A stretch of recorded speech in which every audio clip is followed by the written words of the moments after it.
And good evening, ladies and gentlemen, and we welcome you to Hobart Desert Field here in Hutchinson, Kansas for the 88th annual NBC World Series powered by Evergy. This is Frank Martinez, and I will be your play-by-play announcer for tonight's game. I'm joined along by Mark Cavala, the general manager for the Newton Rebels. Mark, you had to hustle up here, didn't you? Yeah, I had to hustle up here, but glad to be here. And I'll tell you, it's going to be a real interesting thing because I know a lot about the Haysville Aviators in our league, the Sunflower League, and they have one great pitcher that's going to be on the mound. I think this game's going to be pretty close for a while, but of course we both know who they're facing, a team that you and I have broadcast quite a few times over the years. Well, the Santa Barbara, California Forces are the defending champions, and I was looking at the history book here a little bit earlier, and I just happened to see that out of the last 10 years, they have won the championship 5 times since 2014. And make that 6-7 times out of the last from 2011 to 2011 to 2021. They've won it that many times. Well, and you and I, we remember that 2020 game team. That was one of the most dominating teams pitching. They had guys, that's the COVID year and everything. They had they had some of the best pitchers in the country. I mean, you and I were cracking up because, every time they brought a pitcher and the guy threw 93, next guy's throwing 94. They had a freshman from Arkansas, throwing 97. And that, I'm pretty sure it's pretty similar to what kind of talent they have this year. Well, if you remember correctly, that ball game, they also had, I think, a 0-0-0 in defense. Yeah, they set a record. They had no errors whatsoever in their games played going into that championship game. Right. Yeah, not saying record on defense, record on pitch and ERA as a staff. It's unbelievable. It was an unbelievable team that they had back then, and you and I called that championship game. I guess it was against the Cheney Diamond Dogs. Is that correct? Right. Correct. Yes. And so we're expecting big things here for tonight's game. This game, once again, will feature the Haysville Aviators versus the visiting team here tonight, the Santa Barbara, California Foresters. We're going to go ahead and give you the starting lineups here for tonight's game. First of all, for the Foresters, leading off and playing left field will be number 9, Hunter Inslee. Batting second, the third baseman will be number 3, Miguel Santos. Batting third and DHing will be number 23, Nate Rombach. Batting fourth and playing first base will be number 32, Gavin Cush. Batting fifth and catching will be number 20, Hudson White. Batting sixth and playing shortstop will be number 44, Blaine Jones.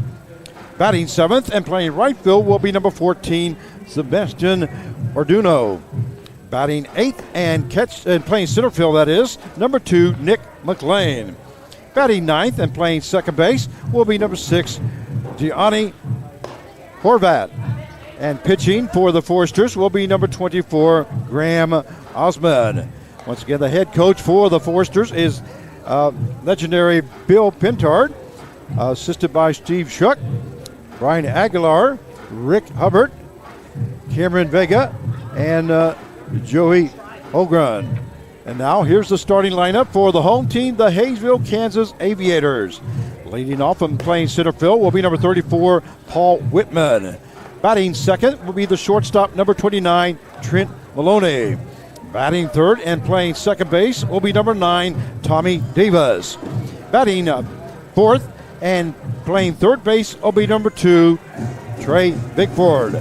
Batting fifth and catching will be number 8, Max Valdez. Batting sixth and DHing will be number 6, Cade Baker. Batting seventh and playing left field will be number 5, Chance Pollard. Batting eighth and playing right field will be number 27, Jaden Hill. Batting ninth and playing first base will be number 28, Austin Workins. And pitching will be number 7, Tanner Leslie. The head coach for the Aviators is Colton Flax. He's assisted by Cooper Harris, Kyle Flax, Josh Jones, TJ English, and their general manager is Grant Jones.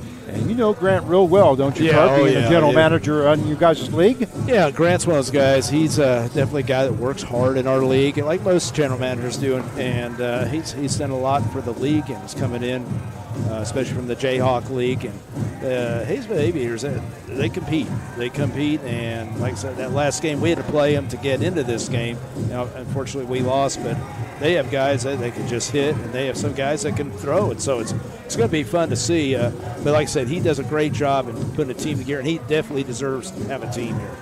Yeah, well, as you were saying, that you guys had a playing game or a last game there in your league to determine who the last team into the tournament was. And Haysville Aviators beat the Newton Rebels to get into this. That's the good part. The bad part is you got to face the Santa Barbara, California Foresters. And both Grant and I talked about that even before the game because we both knew. We said, hey, whatever. But the thing is, you're in the NBC. Right. And that's where the players want to be, and that's where our players, his players, wanted to be. And there's, I mean, unfortunately for us, unfortunately for Haysville, they're in here, but you get to play against Santa Barbara, and if you want to be the best, you got to beat the best. You got to play the best, and you got to beat the best. So you say that they have a starting pitcher here tonight that for the Aviators is Tanner Leslie. Yes, Tanner Leslie is pretty well known there around the Wichita area. Great player. Actually played for the Sluggers last year. So we'll see what he can do next. But he's a guy, I bet you, I'm saying, that will hold him intact. I'll say that, Frank, for just a few innings. And all. I mean, it's going to be tough because then you get into the bullpen. But the thing is, I also respect Santa Barbara Forester. Those hitters, I mean, they're just like you've seen before. They got some guys, some of the top guys, if you look at that roster in the country. So it's going to be fun to watch, though. It's going to be a good game, and tonight here is nice and cool here in Hutchinson, Kansas. We've had great weather. It was 76 degrees to start off the game at noontime here today, and like right now it is 71 degrees with 65% humidity, and the wind's only blowing about 3 miles an hour out of the east. So a great time for some baseball here. It is kind of cloudy here. You can see it almost looks like it can rain at any time. Matter of fact, as I was making my way back from the hotel area, I happened to notice that we were getting a little bit of raindrops. Yeah, and it was raining down there for the game, just a little, just sprinkling. But the thing is, the players all love this. You know, they're taking a break from the hot heat, especially the guys that played out here in the summer in Kansas. Like I was talking to the Cheney Diamond Dogs, and they were all, this is great weather. This is what, so where's this been all summer? But it's here now, and I think it's supposed to heat up next week, Frank, but enjoy it while you can. Yeah, well, you know, like they say, we're in Kansas. Wait 5 minutes and the weather will change. But luckily here for the last couple of days, we have had some pretty good weather in the 70s, high 70s, and has been partly cloudy, which has made it really nice for the ball players here. They're having the meeting out at home plate right now as we speak, so we're about ready to get started here shortly. Do want to know that we are playing at Hobart Deddard Field here in Hutchinson, Kansas. If you're just now joining us, we welcome you for the 88th Annual NBC World Series, powered by Evergy. And boy, I tell you what, Carv, you being a general manager, you know how important those sponsors are. Oh yeah, that's the toughest thing. Is getting that and host families. I'd say the two toughest, jobs trying to find out as a general manager. Of course, put a team together and the right kind of guys. But yeah, sponsors are very, critical to your success as a program. Yeah, and especially for this tournament, it's very important. And so we thank all our sponsors for supporting the NBC World Series. And you were talking about host families, and I can't imagine the last couple of years with COVID going on, how difficult it was to get those host families. Well, I'll put an example. I know the new Rebels, now they're Slugging Rebels, but the Rebels, we had a waiting list back a few years ago. I know you were there, you were involved with us, and we had a waiting list for host families. And then after COVID, like you said, we were almost begging, and we had it coming down all the way to the last day, kids flying in, driving in. We finally got it all covered. But, I was doing a lot of praying. Yeah, I bet. Well, it looks like the Aviators are about ready to take the field here. Tonight, the Aviators looks like they have almost like a Star Spangled Banner jerseys on. They are blue with some white and red on it, and white pants with white hats. And I imagine that the Forsters are probably wearing their custom blue. Yeah, it's like they are wearing the same that we have seen them before. But Haysville, like I said, they have different uniforms, and I mean, every time we play them, it's like a different uniform they have, and that's Grant Jones likes that. So. And here comes the Aviators onto the field. Fans, welcome to the field, the home team tonight for our final game of day number 2 of the 88th NBC World Series, powered by Evergy. The Haysville Aviators. Davis at starting pitcher tonight for the Aviators. Number 1, Tanner Leslie. Number 2, Bickford. Left fielder will be number 5, Pollard. Center fielder number 34, Whitman. Right fielder number 27, Hill. Catching number 8, Valdez. And pitching for the Aviators, as we talked about him earlier, will be number 7, Tanner Leslie.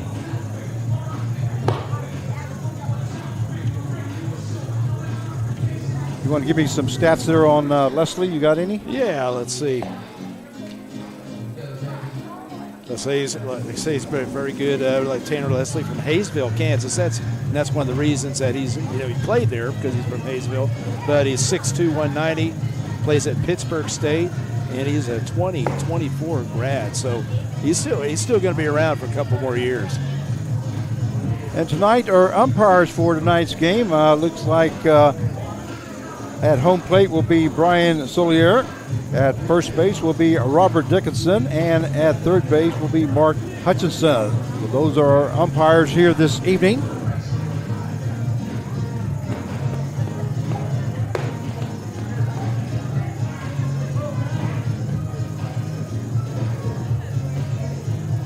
Yeah, it's interesting too. Some of the assistant coach for the Aviators, Colton Flack's head coach, his brother Kyle, who's head coach at Derby, is going to be coaching, and a couple of our leading off for the Santa Barbara Foresters, left fielder, number 9, Hunter Inslee. Our assistant coach, they're helping right there, so that's kind of neat. And we're ready to get started here at Hobart Deadard Field. Once again, 71 degrees here in Hutchinson, Kansas.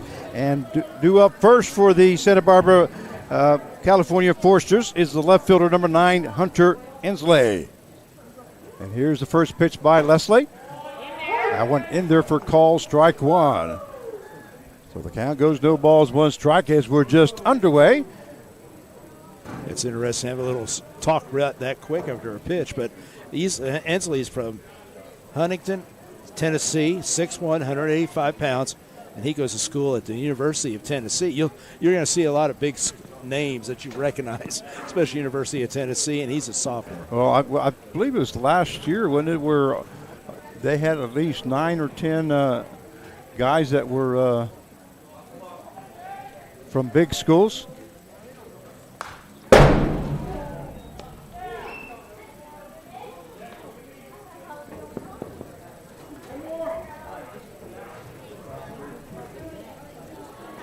That one fouled off as count goes to no balls, 2 strikes.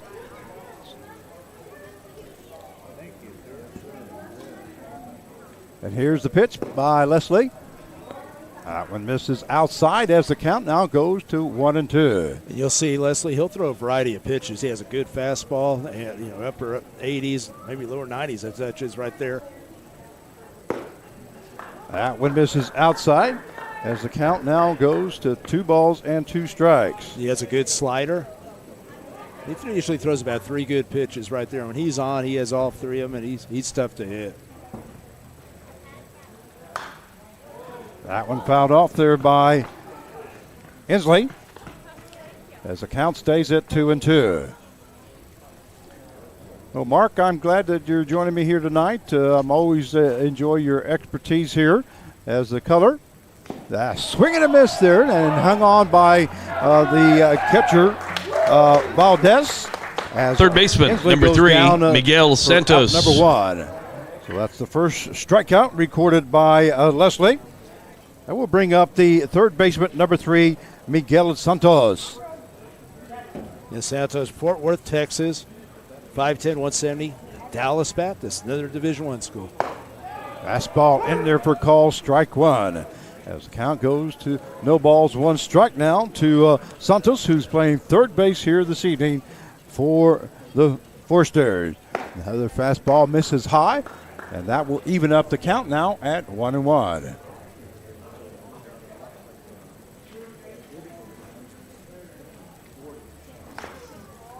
Out off there by Santos. Count goes to 1 ball, 2 strikes. You can tell Leslie doesn't waste time, does it? He comes right after him. He's getting himself in a little groove here. We saw that a little bit last night. Their ball hit to the shortstop as the shortstop Maloney goes to first base for out number 2. So a 6-3 put out for the second out if you're scoring at home with us. And that will bring up the designated hitter number 23, Nate Rombach. Yeah, Rombach from Mansfield, Texas. 6'4", 225, another Dallas Baptist. The designated hitter number 23, Nate Rombach.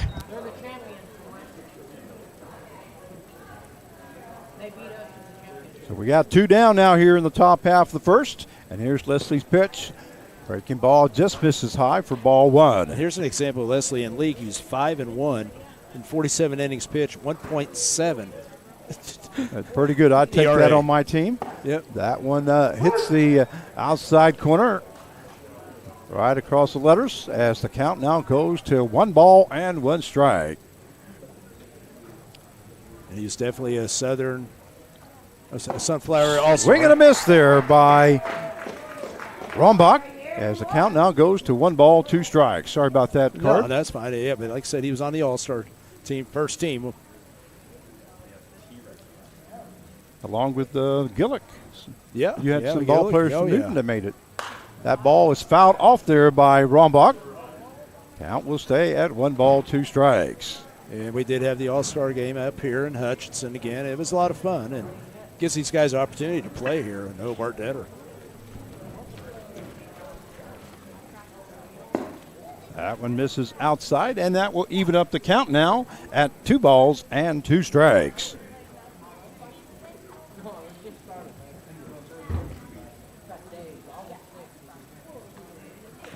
That one fouled off there by Rombach.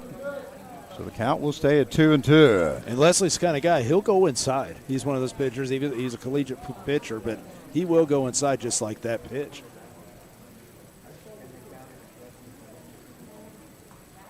Here is Leslie's pitch. That one fouled off to the right-hand side. So the count stays at 2 balls, 2 strikes. Well, we got grass infield here in Hutchinson, Kansas, and they take very good care of the fields here in Hutchinson. A lot of pride. That one hit over the shortstop's head, going to fall in there for a base hit. So Rombach records his first hit of the ball game and the first hit of the ball game for the Foresters. That will bring up the first baseman, number 32, Gavin Cush. First baseman, number 32, Gavin Cush. Yeah, Cush is from Sour Lake, Texas, 6'2", 205, and he's from the University of Texas. So we have a runner on at first base as Rombach just recorded that. With 2 down here now in the top half of the first. If you're just now joining us, we welcome you. And that one is fouled off there at home plate. Count goes to 0 balls, 1 strike. Yeah, I was going to say that base hit by Rombach. They wanted to go up. And he went up and in with the fastball. Rombach's a quick hand, so got that base hit right there. You can see that. Like I said, they're trying to move it around on him. They're not going to just sit outside and throw it out there. That one fouled off there by Cush as the count goes down to 0 balls and 2 strikes. And I'll tell you, it's amazing what Bill Pintart's done through all these years, consistency. Another foul ball. You know, and you and I've seen it every year. You know, you and I've been a fixture in the World Series all these years, and just see, you always know Santa Barbara's going to be right in there. Yeah, Santa Barbara's they're kind of like the Seattle Studs, or they're going to be one of the top 4 teams. And that one calls strike 3 on the outside corner, and Cush goes down looking as Leslie records his second strikeout of the game and second strikeout of this inning. So the top half of the first inning for the Foresters, they score no runs on 1 hit, no errors, and 1 left on base. At the end of 1/2 inning plays, the Foresters 0 and the Aviators coming to bat. What does better mean to you? Better is personal. Better is community. Better is connection.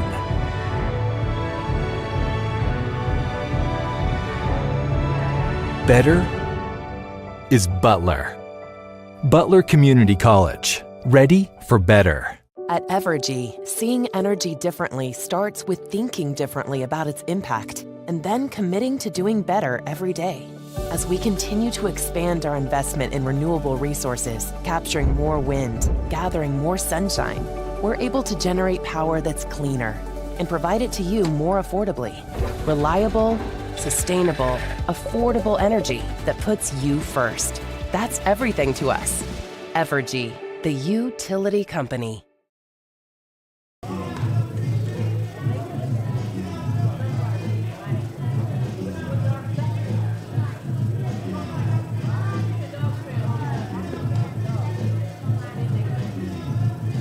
And we welcome you back to Hobart Detter Field for the 88th Annual NBC World Series, powered by Evergy.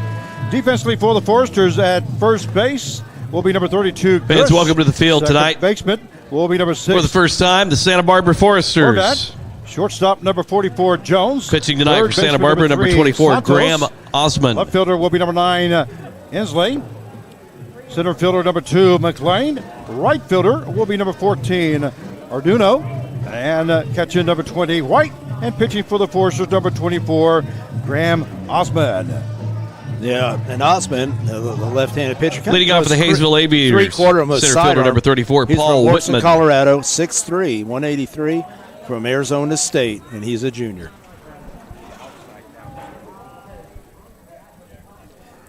So due up now is the center fielder number 34, Paul Whitman.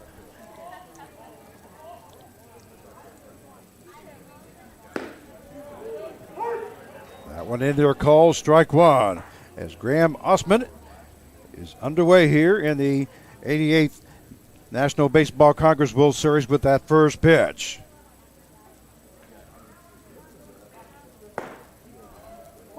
Second one in there for a call, strike two, as the count now goes to no balls and 2 strikes. He kind of throws like pretty similar to like Randy Johnson used to. Yeah, he's got a little slide action there. That one misses inside as the count now goes to 1-2.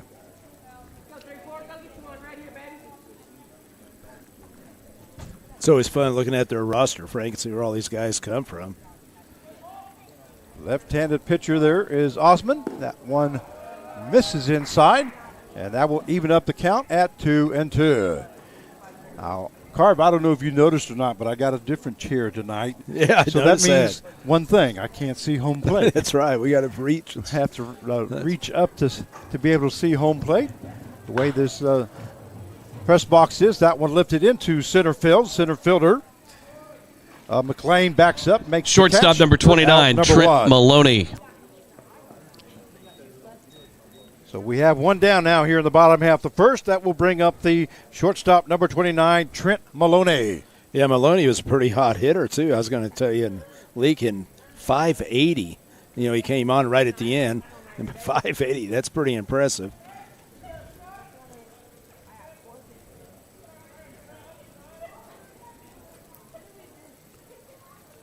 Osmond ready to go to work, and that one hit to the shortstop. Jones comes up with it, goes over to first base to Cush for out number 2. So second baseman number 9, Tommy Davis. For the second out. And that will bring up the second baseman, number 9, Tommy Davis. Yeah, Tommy Davis, tough out. He's from Bixby, Oklahoma, 5'11", 195, Oklahoma Wesleyan, and he's a 2024 graduate. So we have 2 down now here in the bottom half of the first inning. And Davis up. Osmond ready to go to work. A fastball misses outside for ball 1. And you see these guys, we played them 5 times. You got Davis, who hit 378 in the league. That's pretty impressive in 37 games. Pretty good batting average. Not as good as the 580, but yeah, still the doggone good batting average. And here's the pitch. That one fouled off right back at his carve. He must have heard you say that, Frank. Yeah, must have. Just got right at you. Got offended. Yeah, I think Maloney, he came on at the end. Grant picked him up, and he did a great job for him. So the count goes to 1-1 strike now to Davis. Here in the bottom half of the first. And here is Osman's pitch. That one called strike 2. So that hits the outside corner. Count now goes to 1-2 strikes. It's kind of interesting watching the two Flax brothers coaching third base and first base there. Breaking ball, their fastball that was outside just misses. As the count will go even now at 2 strikes.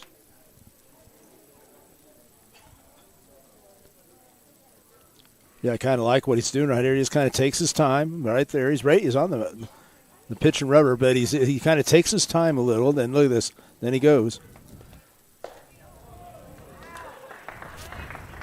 He struck out. And striking out is Davis for the third out. So the bottom half of the first inning for the Haysville Aviators. They scored no runs on no hits, no errors, and nobody left on base. At the end of 1, we have no score. What does better mean to you? Better is personal. Better is community. Better is connection.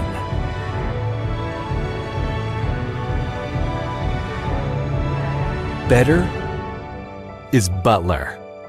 Butler Community College. Ready for better. At Evergy, seeing energy differently starts with thinking differently about its impact and then committing to doing better every day. As we continue to expand our investment in renewable resources, capturing more wind, gathering more sunshine, we're able to generate power that's cleaner and provide it to you more affordably.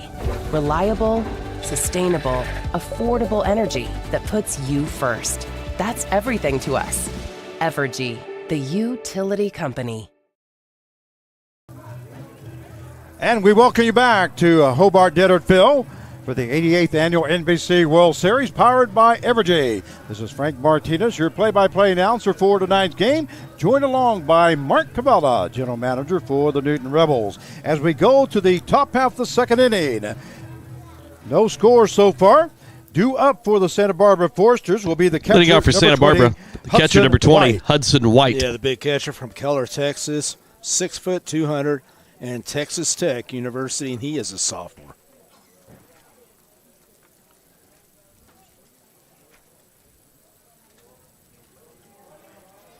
So Leslie ready to go to work here in the second inning. That one in there for call strike 1. As the count goes to no balls, 1 strike now to Hudson White, who is catching here this evening for the Foresters. Fastball misses outside, and that will even up the count now at 1-1. Again, Leslie just moving. I mean, you see him as catcher working right there, working in sync. Breaking ball, that one hit to the second baseman, the diving second baseman. Just misses that, and that's in there for a base hit. That was Tommy Davis attempting to make that catch, and as he moved to his right, so White is in with a base hit. Good hard hit there by Hudson White. Shortstop number 44, Blaine Jones. That will bring up the shortstop number 44, Blaine Jones. Blaine Jones from Munster, Texas, 6 foot, 195, another Dallas Baptist player. So White records his first hit of the game and the second hit of the ball game for the Santa Barbara Foresters. Runner on at first base with no outs. Fastball right across the letters for call strike 1. No balls, 1 strike now to Jones. Yeah, Leslie's definitely throwing that fastball quite a bit. But like I say, he will mix it in. He'll mix it in his off speed. That one lifted foul right over press box. How tall did you say Jones was? Jones is 6 foot, 195. Okay. 6 foot. They always have some good-sized guys on that team when you go down there, standing next to them. So the count, no balls, 2 strikes now to Blaine Jones. And I think they work out quite a bit, Frank. That one lifted to the right-hand side, second baseman Davis backing up, going on towards right field, making the catch for out number 1. And that was a fastball away right there. So we have 1 down, and that will bring up the right fielder, number 14, Sebastian Arduino. Right fielder, number 14, Sebastian Arduino. Arduino from San Pedro, California, 5'10", 185, and from the University of Oklahoma. He's a junior.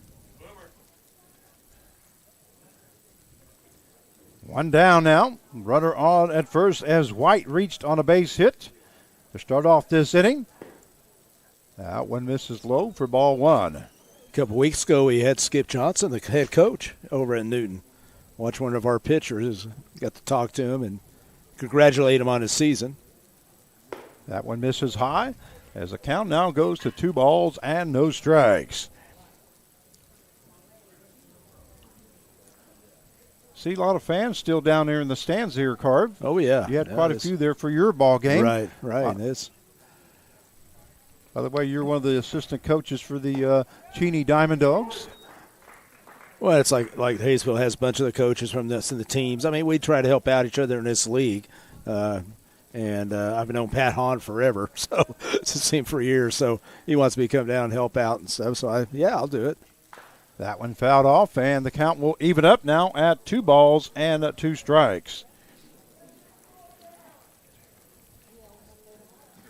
You know, we have speaking as Zach Gillick, he's playing with the Diamond Dogs in this. I didn't get a chance to see Zach. That one misses outside, and the count will go full now at 3-2. I did see Andrew Brotman before the ball game. Andrew. Got a chance to talk to him for a little bit. Lincoln Andrews is on there, so it's full count here. That one fouled off there by Arduino. It's good to see guys just playing in the NBC. I mean, it means a lot. It means a lot to those people and the parents and the fans. And well, that's one thing I love about doing what I do here, and I'm sure you do as a coach and a general manager, is you meet so many young, fine men that you get to know and their families too. Oh, yeah. You get to know their families and well, it's like you at Valley Center all those years. You've been how many years were your voice there? Well, I've been the voice of the Hornets now for the last 28 years. So I know you know the Gillicks, the family, really well. And so count is full now at 3-2. A swing and a miss there by Arduino, and as he goes down swinging. Center fielder, number 2, Nick McLean. And that is the 3rd strikeout recorded by Tanner Leslie. And that will bring up the center fielder, number 2, Nick McLean. Yeah, McLean, he's from Tustin, California, 5'10", 190, from Arizona State, and he's a freshman.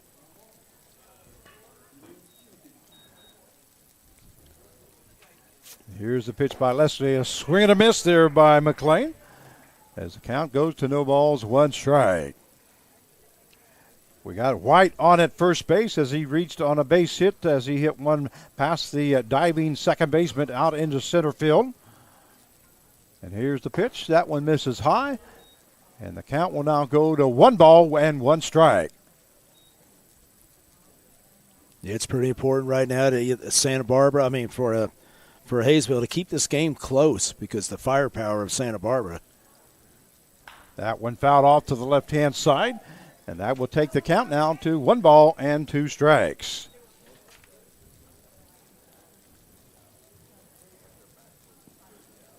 Just looking at that flag out there, Frank. There's no wind for once. I think game time was less than 3 miles an hour. Yeah.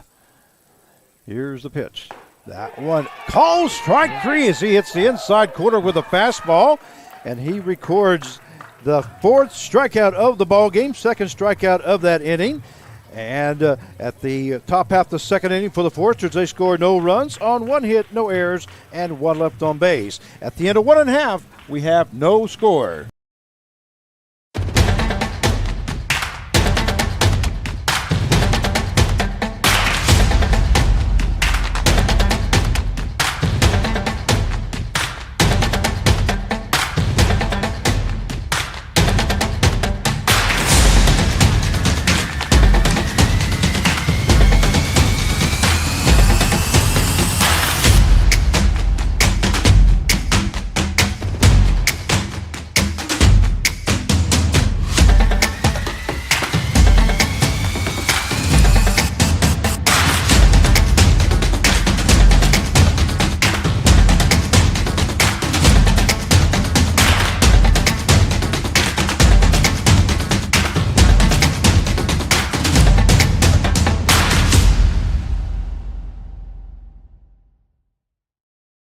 everyday heroes take the Safe Digging Pledge.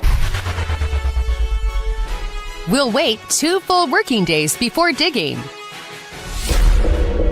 I'll use soft digging techniques in or near tolerance zones. I'll make sure underground facilities are marked before I dig. Protect Kansas. Take the pledge at beadigherokansas.com. And we welcome you back to Hobart Dead Phil for the 88th Annual NBC World Series, powered by Evergy. As we go to the bottom half of the second inning for the Haysville Aviators, due up will be the third baseman, number 2, Trey Bickford. Leading off for Haysville, third baseman number 2, Trey Bickford. Yeah, Bickford from Burnett, Texas. That one, the fastball misses high and outside for ball 1. 6'3", 190, and I guess he doesn't have a school right now. It's not available. Graham Osman in his second inning to work. That one in there for a call strike, and that will even up the count at 1 ball and 1 strike.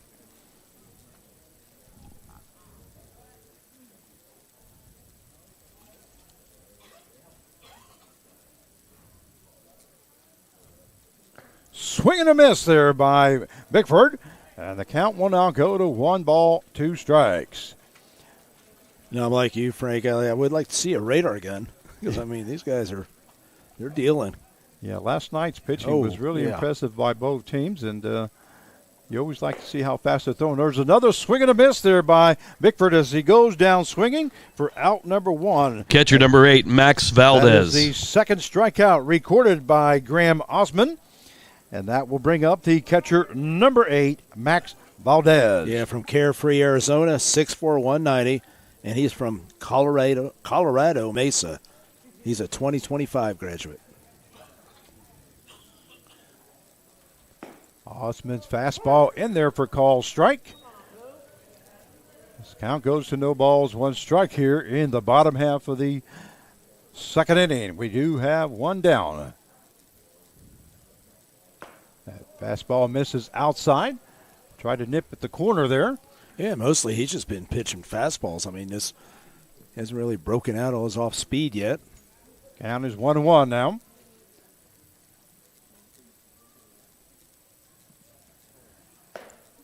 That one calls strike 2. Right across the letters on the outside corner. As the count now goes to 1 ball, 2 strikes now to Valdez. Catching here this evening for the Aviators. Ball hits the right-hand side. That second baseman was able to get to it. Goes to first for out number 2. The designated hitter, number 6, Cade Baker. That was Horvat, correction. So we have a 4-3 put out if you're scoring at home for the second out. And that will bring up the designated hitter, number 6, Cade Baker. Yeah, he's from Roca, Nebraska, 6', 190, Nebraska, Omaha. 2 down now here in the bottom half of the second. No score yet if you're just now joining us. That one misses outside for ball 1.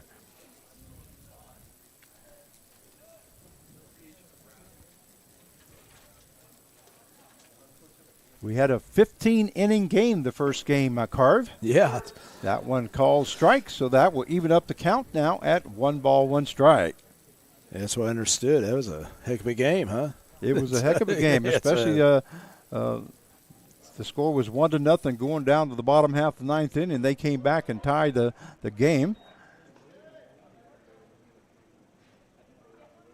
That one misses outside for ball 2, so the count is 2 balls, 1 strike now to Baker.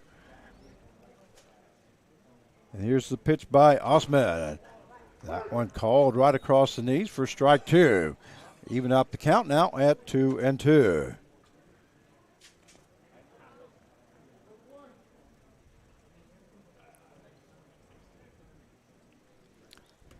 That one fouled off to the right-hand side. So the count will stay at 2-2. Yeah, I was going to say Cade Baker. I recognize him. He played for the Derby Twins. And he had 295 for him in 38 games over this summer. Ball hit to the third baseman. Baseman was not able to get to it.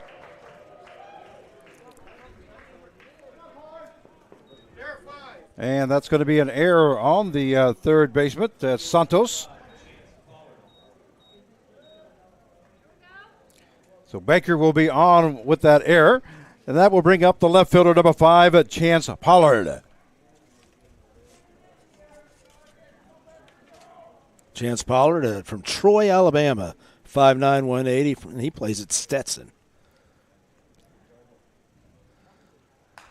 That one fouled off there by Pollard.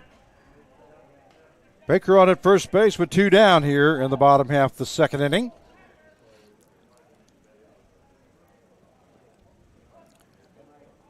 Can't get over how beautiful it is out here. Yeah, no, it's been. We got the windows open and just feels so good. That one hits the right across the knees as the count now goes to no balls and 2 strikes. Like I said, I think the players, they enjoy it. The workers down there, the volunteers. It gives everybody a little break from that heat.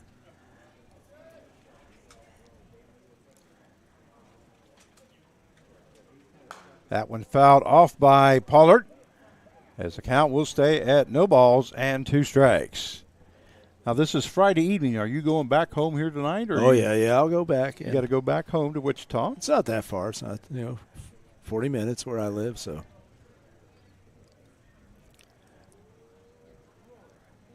Count, no balls, 2 strikes now to Pollard, and here's the pitch. The swing and a miss there by Pollard as he goes down swinging for the 3rd out, and that is the 3rd strikeout recorded by Osman. So the bottom half of the second inning for the Aviators, they scored no runs, no hits, 1 error, and 1 left on base. At the end of 2, we have no score.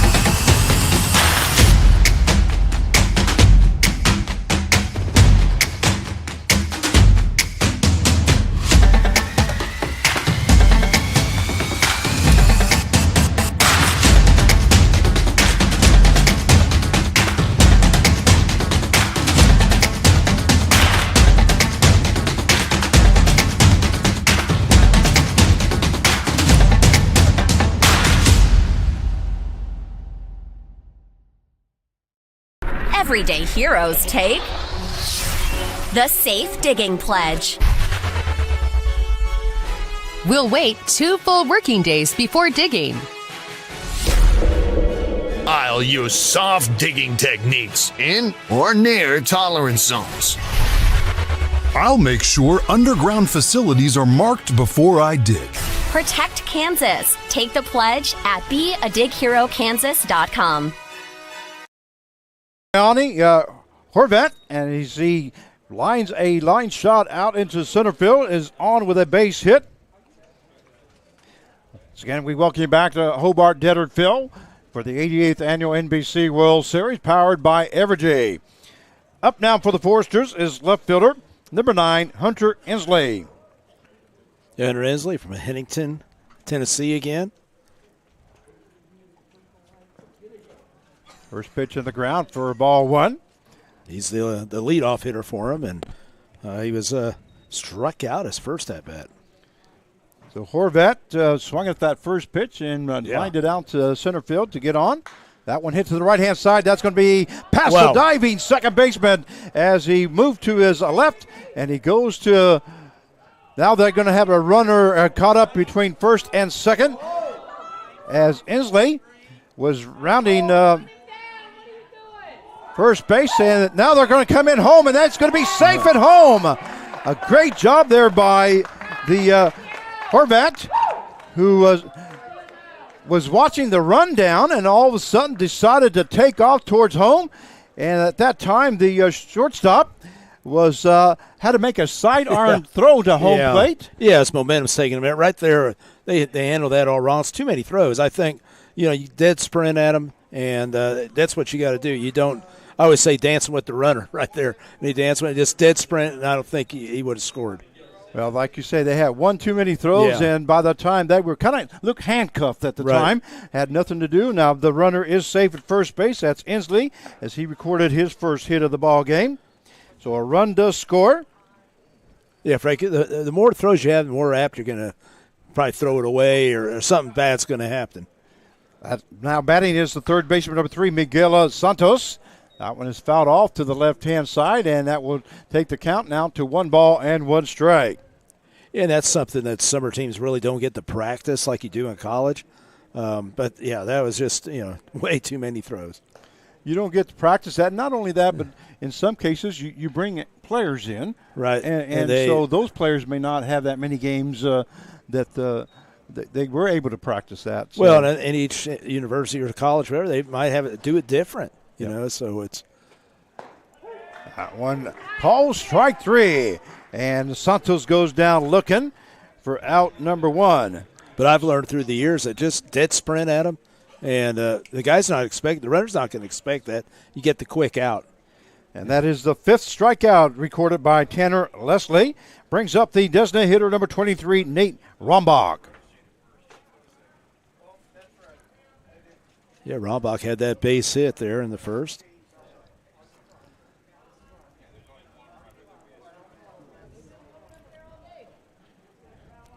I know Michael Dean's going to have fun with that. The 6-3, 4. Whatever that came out to be. Well, it's a good thing we're not official scores. We don't have to keep track of that. But Mr. Dean over there, he's got to take care of that. But that first pitch is in there for call strike as the count goes to 0 balls, 1 strike. Here's the pitch. That one lifted deep into left field. That is back, and looks like it's going to be off the wall. I couldn't tell if it had gone up to that tree, but here comes the throw into home as Inslee will score. And standing at second base is Nate Rombach as he records his second hit of the game and a first RBI. The score is 2-0 now in favor of the Santa Barbara, California Forsters. And Frank, when you get a team like this, like Santa Barbara, the second time around seeing a pitcher, it's all about adjustments, and there's probably nobody better than these guys in this tournament at doing that. That brings up the first baseman, number 32, Gavin Cush.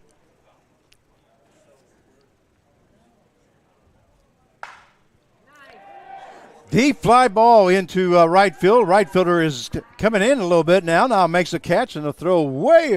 Boy, that was a good throw. Good strong throw. Clear to third baseman. And we have 2 down now as Cush flies out to the right fielder for the second out. That will bring up the catcher, number 20, Hudson White.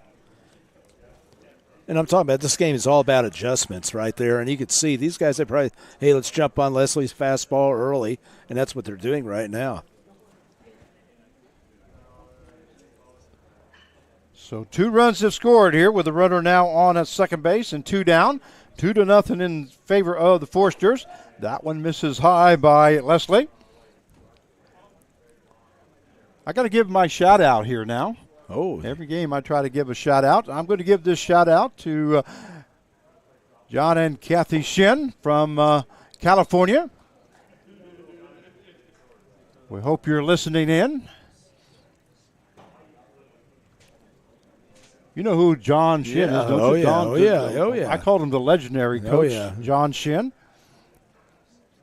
with the California Waves.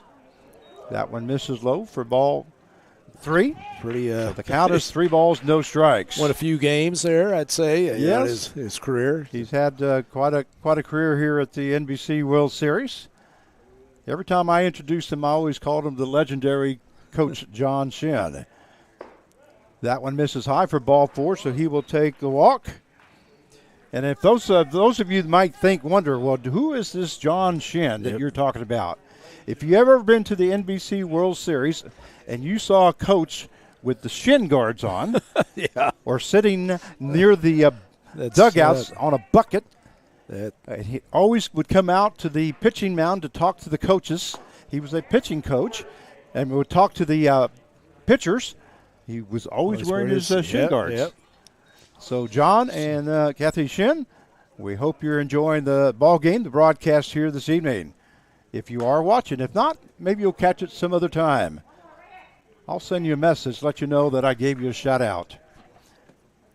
That one fouled off as the count goes to no balls and 2 strikes. I have a shout out to a good buddy. Here's Jake Gibbs. Told me to tell you hi. Oh, Jake Gibbs, heard that we were together and all. I said, hey, tell Frank hello. Is he in the Kansas City area now? Yes. That one goes to 1 ball, 2 strikes. Well, Jake, we welcome you. We hope you're watching tonight. He's a big fan of yours, as you know. So. There's a ball hit to the second baseman. He'll go to the shortstop covering second for the 3rd out. So it's a force out. Not before the Forsters. They scored 2 runs on 3 hits. No errors and 2 left on base. So at the end of 2.5 innings of play, it is the Santa Barbara Forsters 2 and the Haysville Aviators 0. When deciding on energy for your home, there are wants and there are needs. You want it to be good for the environment, but you need it there when the weather gets bad. You want it to save energy, but it has to be affordable too. Thankfully, you don't have to make a choice. It's natural gas. Spirit Aerosystems is where flight begins. It's where decades of aviation innovation fuels the aerospace industry. It's where the world's largest aircraft structures take shape and where they take flight for the first time. At Spirit, we design and build the foundations of flight. Here, you can build with your hands and design with your mind. We're looking for talented individuals, including skilled manufacturing employees, to join our Wichita team. At Spirit Aerosystems, flight begins with you. And we welcome you back for the 88th Annual NBC World Series powered by Evergy. We are a Hobart Netterville here in Hutchinson, Kansas, as we go to the bottom half of the 3rd inning. You're watching the Haysville Aviators versus the Santa Barbara, California Forsters. Due up for the Aviators will be the right fielder, number 27, Jaden Hill. Yeah, Jaden Hill's from Dallas, Texas, 6'2", 215. And he's from Vernon College. So 2-0 is the score as the Forsters just scored 2 runs here in the top half of the 3rd inning.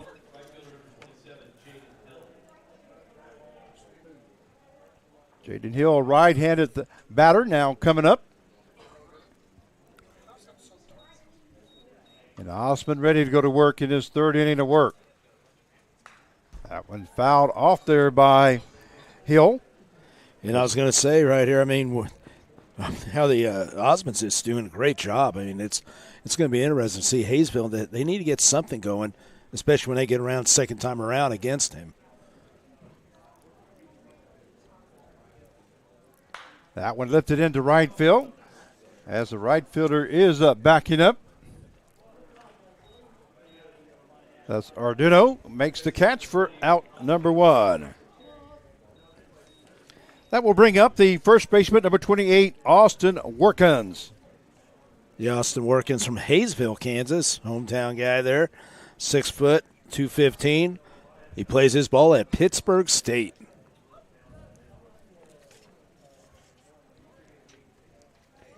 We have one down now here in the bottom half of the 3rd inning. Here's the pitch. That one in there for call, strike 1. Well, all's 1 strike now to Workins.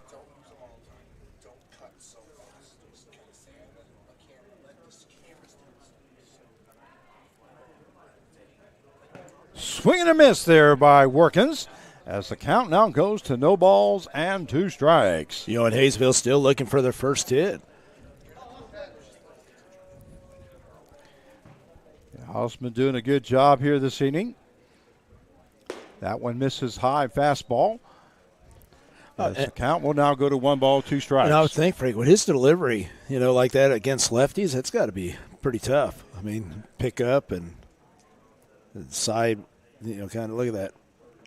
That one lifted into left field. Left fielder takes a couple steps back. That's Inslee makes the catch for out number 2. Definitely playing shallow right there in left field.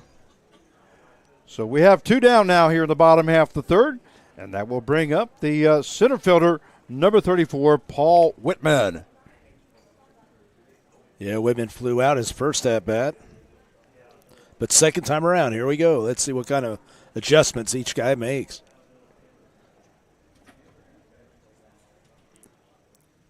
That high fastball misses for ball 1. This be probably, if you're a major league team or something, you probably have a right-handed lineup against him just because you can see the ball probably coming in a little better. Got a lot of lefties here. Check swing there by Whitman, but the ball was down low. As the count now goes to 2 balls and no strikes. Unless you're Aaron Judge, it doesn't matter. You lefty, righty, you hit him. Just hurry, hit another one tonight. So, I mean, unbelievable. Fouled off there by Whitman. That will take the count now to 2 balls and 1 strike.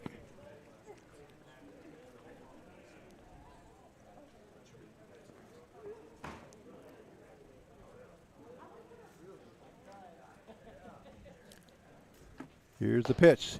That one just misses inside, and that would take the count now 3-1. I was going to ask you, Frank, did you turn into a Royals fan now since you're up there? Well, I've become a Royals fan. I've gone to right. more games than I have in the last 10 years. That's there for sure. You go. That one misses high for ball 4. So we have the first walk of the ball game.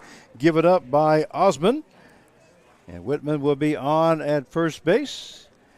That will bring up the shortstop, number 29, Trent Maloney. Yeah, Maloney grounded out to shortstop. His first at-bat in the first inning.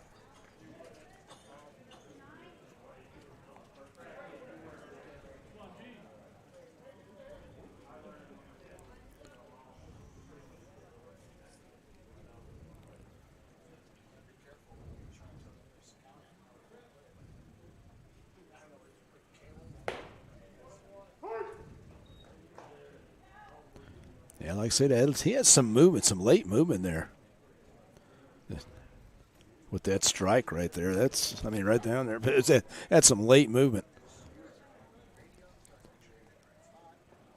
Of course, seems all lefties seem to have some good movement. Isn't that right? Yep. That one just misses as the count will now go to 1 ball, 1 strike. Runner on at first base with 2 down here in the bottom half of the third inning. 2-0 is the score in favor of the Forsters. It's Osmond trying to get this last out here. Taking a good long look at first base there, and the ball is lifted to the right-hand side. Out of play. That will take the count now to 1 ball and 2 strikes. I think he's been challenging mostly with fastballs, it looks like, maybe some sliders. But it's been effective. I mean, he's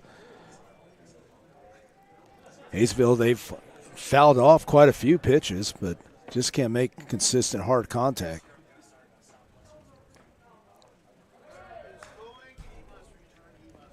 Yep. Runner going and foul ball. Runner was going, and it was fouled off, so going back to first base will be Whitman. And count will stay at 1 ball, 2 strikes. And trying to get something going. I mean, it's one of those situations right now. Yeah, well, that's one thing you know, we talked about this many times in doing our broadcast together is against good teams, you got to be aggressive. You can't. You can't just sit back. Yeah. That one lifted to the right-hand side. The right fielder, Arduino, gets under it, makes the catch for out number 3. So the bottom half of the third inning for the Aviators, they scored no runs on no hits, no errors, and 1 left on base. At the end of 3, Forsters 2 and the Aviators 0. When deciding on energy for your home, there are wants and there are needs. You want it to be good for the environment, but you need it there when the weather gets bad. You want it to save energy, but it has to be affordable too. Thankfully, you don't have to make a choice.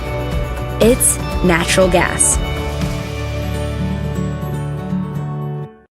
Spirit Aerosystems is where flight begins. It's where decades of aviation innovation fuels the aerospace industry. It's where the world's largest aircraft structures take shape and where they take flight for the first time.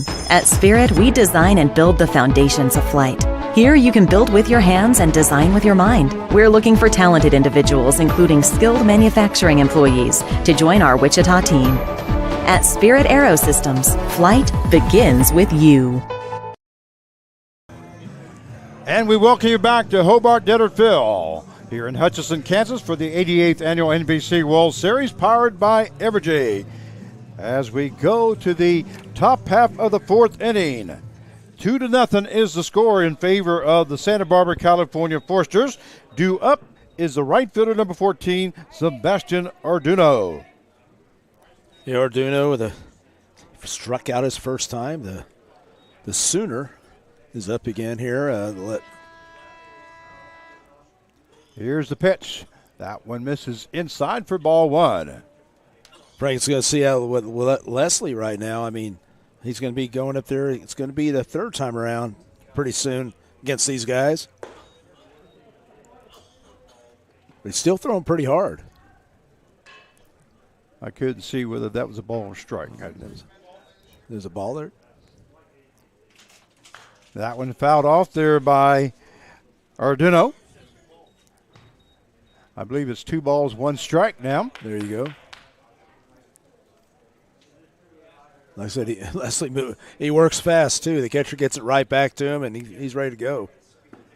That one misses inside as the count now goes to 3 balls and 1 strike. I'll say he moves faster than you can make it say the count, Frank. He's just pretty boom, boom, boom. It's a lot of pitchers. Here's the pitch. That one hits to the left-hand side. Third baseman moves to his left, but not able to get to it. And Arduino is in with his first hit of the ball game.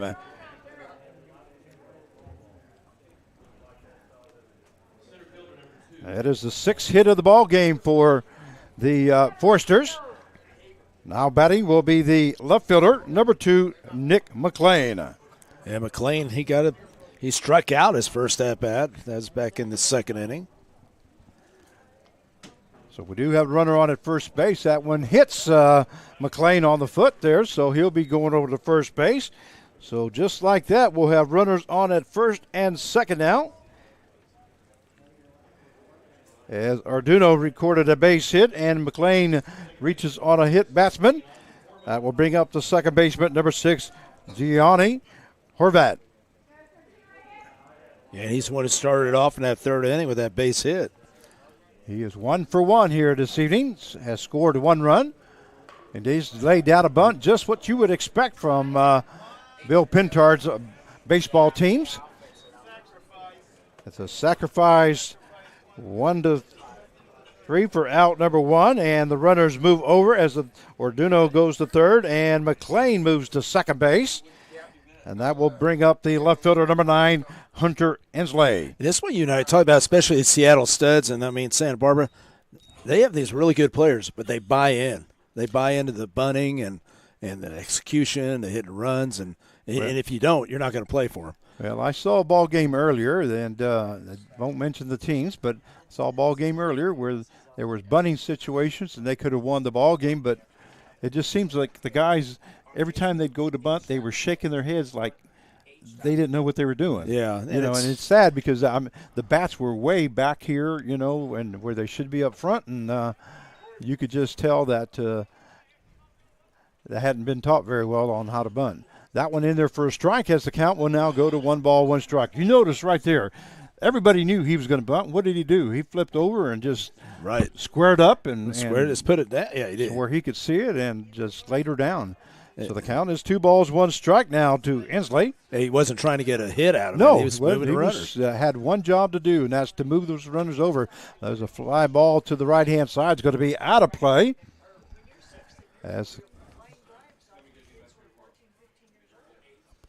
Thought the count was 1 ball, 2 strikes. I might be wrong, though. They're showing 2-2 on the scoreboard. Runners on at second and third with 1 down now here in the top half of the 4th inning. That one fouled off there by Inslee.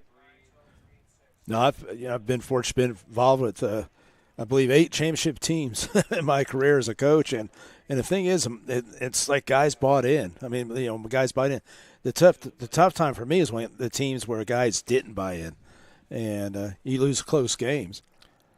And here's the pitch. That breaking ball, that one hit to the shortstop. Shortstop moves to his right. There's a throw to third base. They're going to get him at third base, but a run does score. And coming in to score was Arduino. McLean tried to advance to third base on that play, but a great job there by the shortstop, Maloney. And covering the third base was Bickford. And they got McLean on at third base, so Inslee reaches on a fielder's choice, and that will bring up the third baseman, number 3, Miguel Santos. 3-0 is the score now, as a run scored on that. Yeah, that was a great play by the shortstop there. Whoa, that's inside fastball, but it was a great play, and that was his only play. He had was momentum going over there towards third base to flip over there and getting that out. Well, that was deep in the hole there, and there was, like I say, there's no way he was going to get it at first, so he hit the heads-up play. The ball hit the right field. Right fielder makes the catch for out number 3. But not before the Forsters score 1 run on 1 hit. No errors and 1 left on base at the end of 3.5. It is the Forsters 3 and the Aviators 0. There's something happening in Wichita. Excitement, movement, a vibe. A city that offers amazing experiences delivered with heart. From arts to attractions, nightlife to sports, you feel the energy at every turn. A little fancy, a little funky, but always friendly. Come see the place we love.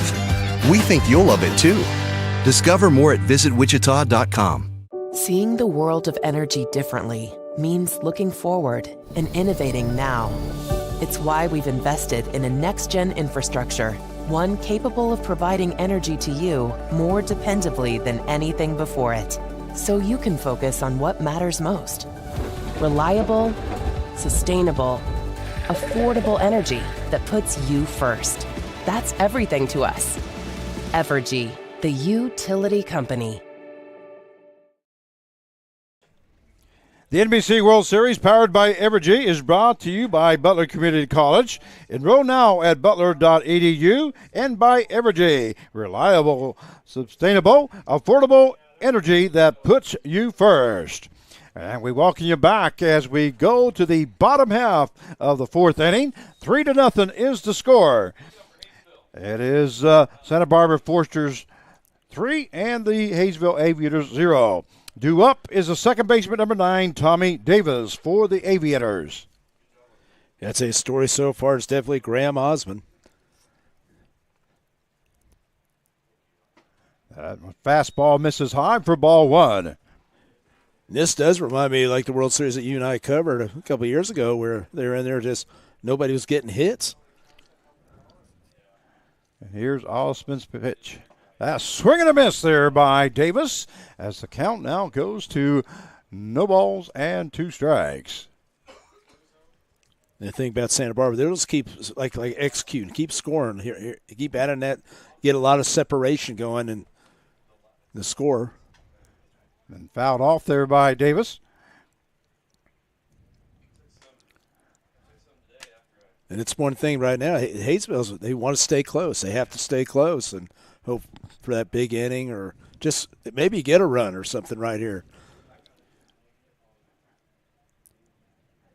Well, you talk like this, the Forsters. There's a swing and a miss there by Davis as he goes down swinging for out number 1. That is the 4th strikeout recorded by Osmond. That will bring up the third baseman, number 2, Trey Bickford. I was going to say teams like the Forsters, the Studs, the Diamond Dogs, as long as that pitching is there. Yep. And you know that they're hitting. That's their main thing. They're going to give you a tough ball game because they also play some good defense. Oh yeah, They're just fundamentally sound all the way around. There's a check swing there, and say he did go. Well, I just look at some of the plays that the defense makes. They're so smooth, quick hands. Count is 1 ball, 1 strike now. And great arms. I mean, just very good defensively. A swing and a miss there by Bickford. As the count now goes to 1-2.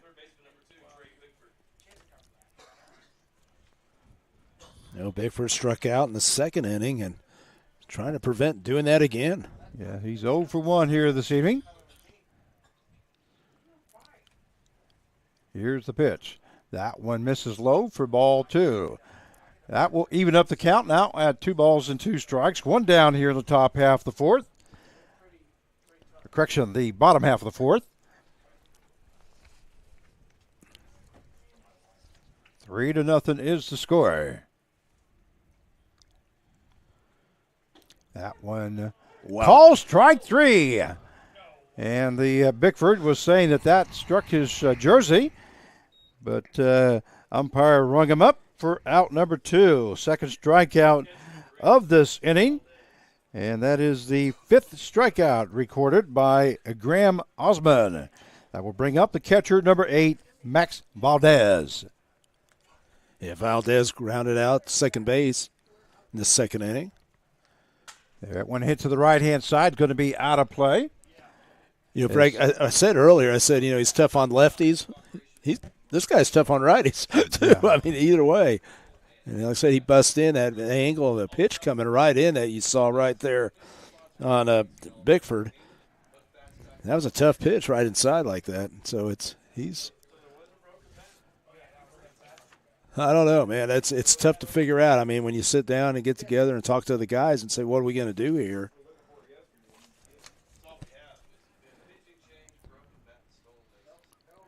Count is no balls, 1 strike. That ball hit lifted into center field. Center fielder backing up, making the catch for out number 3. Great job there by the center fielder as McLean hustled back to make that catch for the 3rd out. No runs, no hits, no errors, and nobody left on base. Here in the bottom half of the 4th, the score 3-0 in favor of the Forsters at the end of 4 innings of play. There's something happening in Wichita. Excitement, movement, a vibe. A city that offers amazing experiences delivered with heart. From arts to attractions, nightlife to sports, you feel the energy at every turn. A little fancy, a little funky, but always friendly. Come see the place we love. We think you'll love it too. Discover more at visitwichita.com. Seeing the world of energy differently means looking forward and innovating now. It's why we've invested in a next-gen infrastructure, one capable of providing energy to you more dependably than anything before it, so you can focus on what matters most. Reliable, sustainable, affordable energy that puts you first. That's everything to us. Evergy, the utility company. And we welcome you back to Hobart Detter Field for the 88th Annual NBC World Series, powered by Evergy. Frank Martinez, your play-by-play announcer, joined along by Mark Cavalla here this evening as we're calling the Santa Barbara, California Forsters versus the Haysville, Kansas Aviators. 3-0 is the score as we go to the top half of the 5th inning. Due up now for the Forsters, designated hitter, number 23, Nate Rombach. Yeah, Rombach's definitely been a difference guy. A single in the first and then a double RBI in the second inning. Yes, he's 2 for 2 here this evening. Third inning. One in the ground for ball 1 as the count goes 1 ball, no strike. Now to Rombach. Swing and a miss there by Rombach.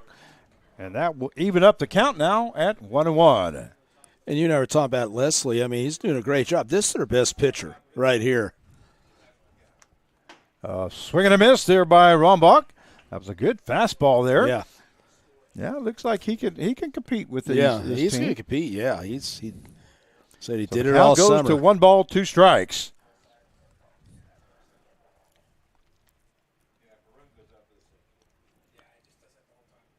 That breaking ball, and Rombach just stuck his bat out there. And that will keep the count at 1 ball and 2 strikes. They're showing some back control right there. He's fouling it off. Stay alive.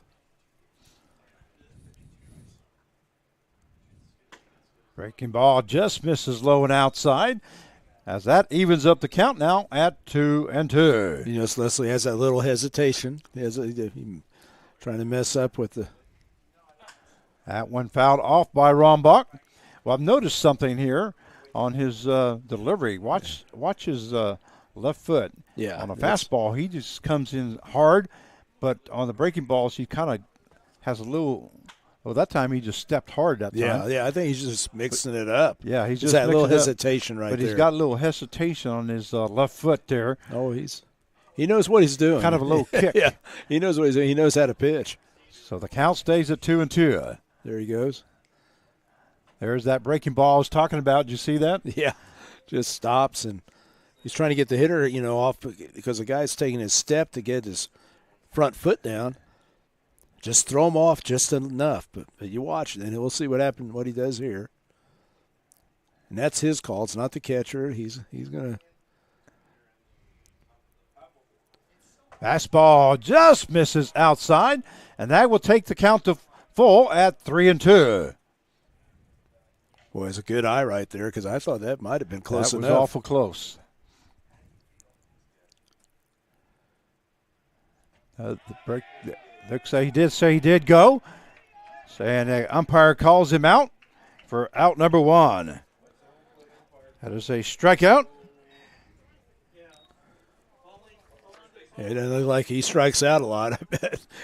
So you can see how he's denying it. That is the 6th strikeout recorded by Tanner Leslie. And that will bring up the first baseman, number 32, Gavin Cush. Cush is he's 0 for 2. 0 for 2 here tonight. So he struck out his first time as he made the 3rd out in the first inning, and he flew out to right field in the 3rd inning. That one lifted to the left-hand side. It's going to be out of play as the third baseman hustles over to the fence, but not able to get to it.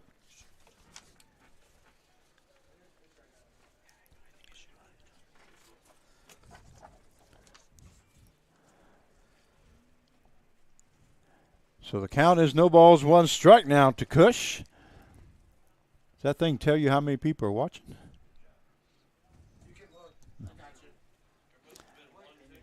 That one misses for ball 1. So the count will go now to 1-1.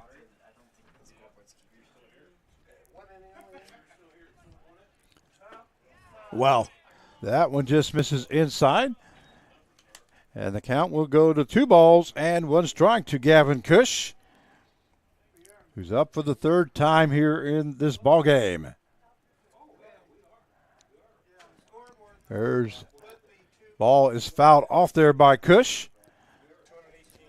Yeah, like I said, right now you get the third time around on Leslie, and he's still doing a pretty good job. I mean, it's being effective. Still, his fastball looks like it's still running in there, and he's keeping a powerful team at bay right now. Here's the pitch. There's a breaking ball. That one lifted into center field. That's going to fall in for a base hit by Gavin Cush, and then he records his first hit of the ball game. That is the 7th hit of the ball game for the Santa Barbara, California Forsters. And that will bring up the catcher, number 20, Hudson White.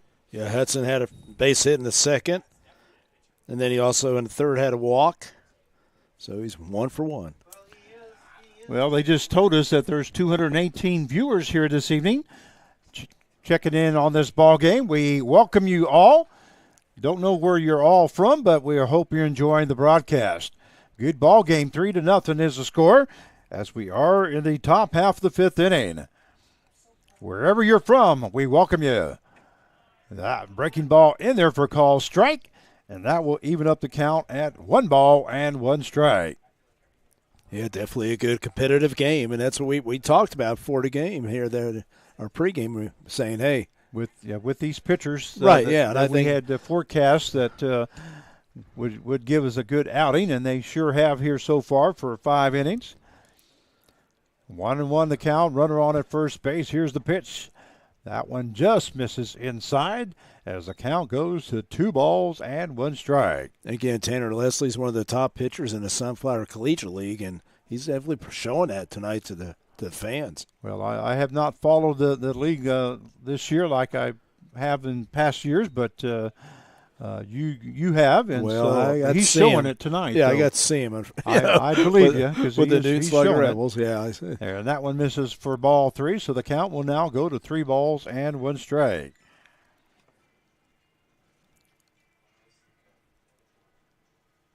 Here's the pitch, just misses outside, and there's ball 4. So Hudson White will be on at first base with a walk. Moving over to second base will be Cush, and that will bring up the shortstop, number 44, Blaine Jones. And it looks like is that pitching coach or is that head coach there? That is the head coach. Okay, that's Colton Flax is coming out, and that may be it for Tanner Leslie. Yep. And we are going to have a new pitcher coming in. So Tanner Leslie is done for the evening as he goes 4 1/3 innings. Gave up 3 runs on 7 hits.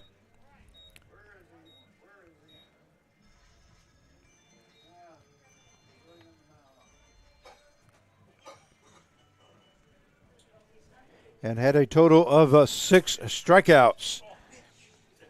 And he only had 1 base on balls. He did have 1 hit batsman. So that is it for Tanner Leslie. Can you see who it is? The numbers are. The numbers are. Well, those uniforms, the numbers do not. 17. I think it is 17. Yeah, that's Justin Durnell. Justin Durnell from Windsor, Colorado. 5'10", 205, Newman University. Okay, let me have that for a second, and I'll put him in the books here. Number 17. Justin Durnell, number 17.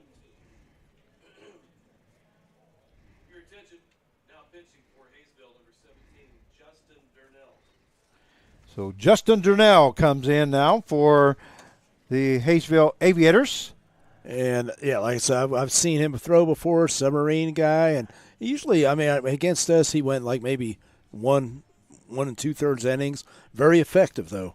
Okay. And we'll see what he has today. I know he definitely was against us, and a lot of our guys were. I think he struck out a couple of us. So we'll see what he has today. But, yeah, you can see right there the submarine with some good movement.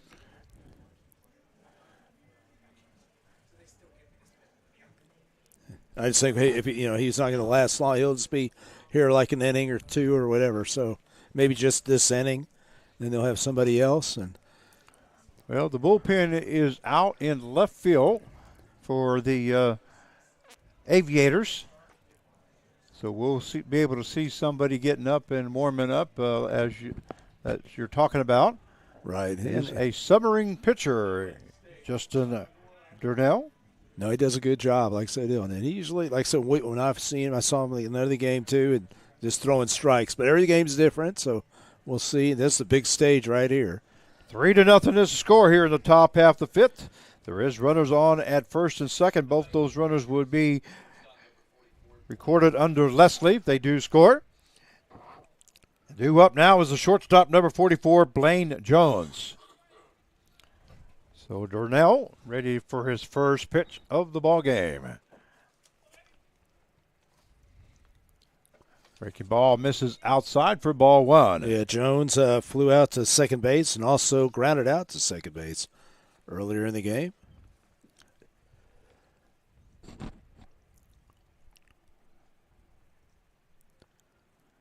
Here's the pitch. That one misses for ball 2. So 2 balls, no strikes now to Blaine Jones. Yeah, Coach Flax is trying to get some, just change it up a little. Hard throwing Leslie than going here with the fastball. Hits that outside corner right across the knees, and that will take the count now to 2 balls and 1 strike.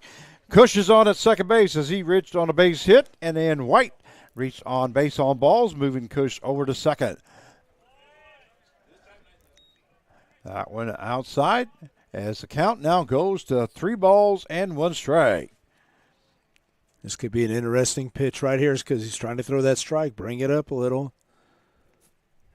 See if he's got the green light. Breaking ball just misses outside. And that is going to be ball 4. So Jones will be on with a walk. That'll move Cush to third base and White to second. So the bases will be loaded for a right fielder, number 14, Sebastian Arduino. Arduino is 1 for 2 here tonight as he reached with a base hit in the 4th inning and scored a run. As it's looking, they have third bases playing back. I thought they might be coming in, corners in. That one hits that outside corner for call strike 1. Yeah, with only 1 out, so you might want to. But the third baseman's playing pretty far back. So we do have 1 down with bases loaded. And here's the pitch. That one lifted to the left-hand side, and it's going to be out of play. Got some white tints, and that landed right on the second tint on the top. And the count goes to no balls and 2 strikes. Darnell's just trying to get that ground ball for him right here.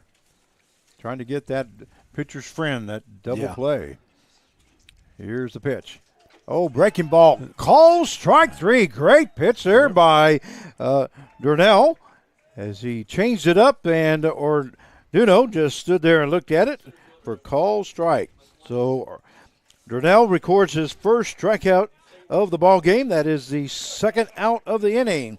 That will bring up the center fielder, number 2, Nick McLean. And McLean struck out looking in second and then got hit with a pitch the last inning. Breaking ball just missed. Called strike 1. I thought it might be, but the batter kind of lifted his arms like it was way inside, but it was a good breaking ball that went right across the plate. As the count is no balls, 1 strike. Our angle's just not the best up here, is it, right now? No. Oh, that great job by the catcher there. He knocked that one down. That was way outside. Yeah, they got away from Darnell, but I mean, right there, he's mixing it up. I mean, his fastball and his off speed, and the big thing about him, he's got to watch where that fastball is. It's not like he throws 90 or anything like that, but he's got some good movement to it. But look at his off speed. It's really, he has to keep everything down low. So the count is 1 ball, 1 strike. Valdez there could have saved a run right there as he moved way to his left and knocked the ball down, kept it in front of him.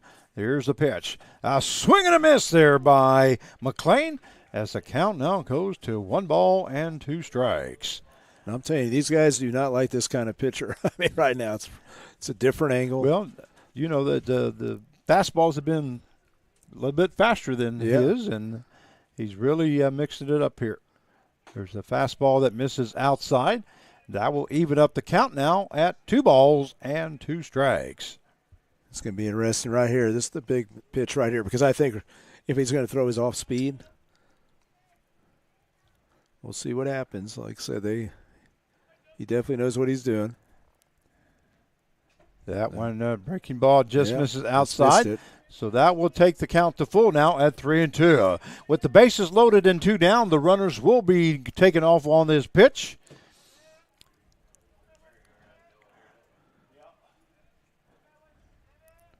Three and 2 now the count.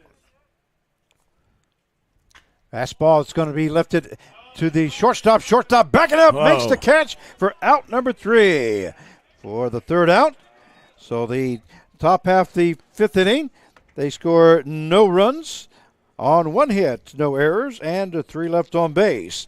At the end of 4.5 innings of play, the Foresters 3 and the Aviators 0. Thinking about starting your next home improvement project? Make sure you call 811 before you dig. Once you call 811, wait a few days for the utilities to mark your yard with paint or flags so that you don't unintentionally dig into an underground utility line. Hitting a buried line can disrupt your neighborhood's utility service, cost money to repair, or cause serious injury or death. Southern Star asks you to protect your community. Dig safely. Call 811. Hi friends, Phil Nightingale, General Manager of Mel Hamilton Ford. Are you looking for a pre-owned car, truck, or SUV? Something dependable, something you can count on? Then look no further. With the largest selection of certified pre-owned vehicles in the state, we know you can find what you're looking for. Not looking for a Ford? No problem. Mel Hamilton Ford offers a wide selection of other vehicles. Kia, Toyota, Chevy, Dodge. Every payment, every price. Let our experienced sales team find the perfect vehicle just for you. Mel Hamilton Ford, taking care of customers since 1984. Experience the difference. And we welcome you back to Hobart Desert Field for the 88th Annual NBC World Series, powered by Evergy. This is Frank Martinez, your play-by-play announcer, joined along by Mark Cavalla. Well, Mark, this last inning, the Aviators brought in Justin Durnell, and he ended up getting a strikeout and then a fly ball to shortstop as the bases were loaded. And that's one thing about when the coaches make these kind of movements, whether it's a pitching change or whether it's a defensive change, boy, those players can make you look good, or they can make you scratch your head. Well, Colton Flax, the head coach of the Aviators, I mean, that's an awesome. He knows his personnel. That's it. And like I said, with Durnell, that was his job to get out of that inning, and he did. And just. Yeah, that's exactly what I was what I was hoping you would say is, and that is, these coaches know their players. Yeah, they know them. You got to know what you're doing out there, and he made the right call, and they've got out of that inning. The score's still 3-0. Due up is Cade Baker, designated hitter. But you got to look at Santa Barbara. I mean, how many times they've seen a submarine guy like that? They don't see it that much. It's kind of uncommon. You just don't see it, but. He's a guy, especially a guy that throws strikes like Durnell does. So we are in the bottom half of the fifth, and Osmond's in working again. That one in there for a call strike as the count now goes to 2 balls and 1 strike. Here's Baker's only his second at bat. Fastball lifted to the right-hand side on foul territory. That will even up the count now, add 2 balls and 2 strikes. I'll say Osmond's still looking strong right here. So 2-2 to count now here in the bottom half of the 5th inning. Ball hit to second baseman. Second baseman makes the catch right at his ankles for out number 1. Yeah, he hit that hard, but right at second base. The thing about when I was looking at Osmond, though, how he works fast, but then he slows it down. You notice that? Yes. He doesn't. He just kind of takes his time, and the hitter might get settled, but he holds on to the ball. Takes a few seconds. Brings up the left fielder, number 5, Chance Pollard. Fastball in there for call strike 1. Pollard struck out in the second inning. That's his only appearance so far.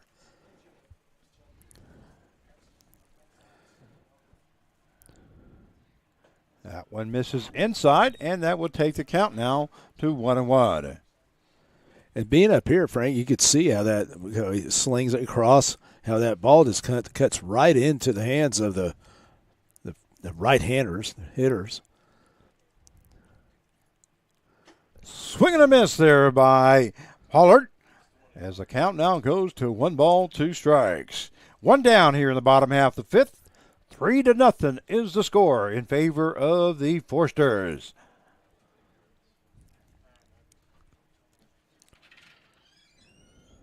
Ball hit into center field. A good hit there by Pollard. And I believe that's the first hit of the ball game for the Haysville Aviators. Yeah. And it's a nice little simple, just went right up the middle with it, didn't try to do too much with it, and just caught that fastball that was away and right over second base. So Osmond went 4 1/3 innings before giving up a hit. And that brings up the right fielder, number 27, Jaden Hill. Yeah, Hill flew out in the third inning to right field.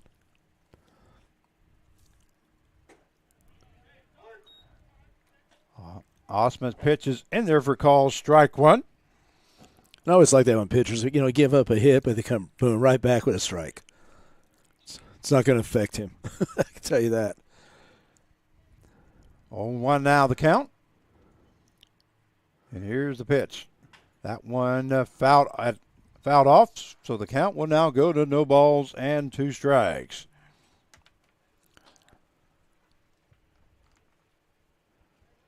It's going to be an exciting week here, Frank. I mean, with the NBC, and especially when you get back to Wichita X Stadium. Could be some good teams to watch. I hope everybody comes out and watches that and enjoys the baseball. Yeah, I hope you're able to join us. There's a pickoff throw to first base, and Pollard is caught in between.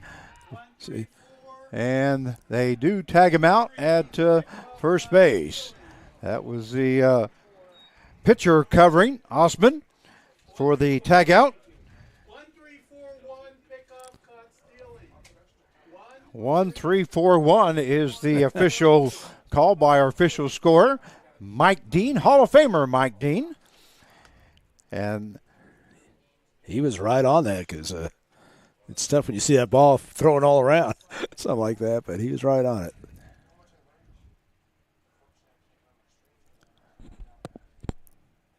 That one fastball misses outside as the count now goes to 1 ball, 2 strikes now to Jaden Hill. Playing right field here this evening for the Aviators.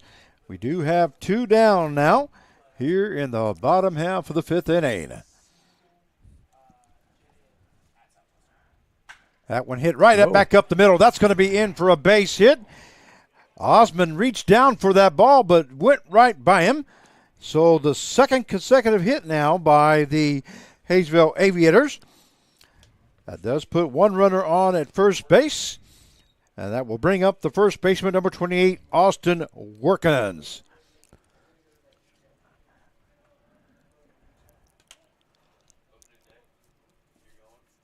And this big difference on the face in the first time or second time around. You start making some adjustments. You talk about it. You go in the dugout and you talk to your coaches. Ball lifted to third base, and that's going to be foul.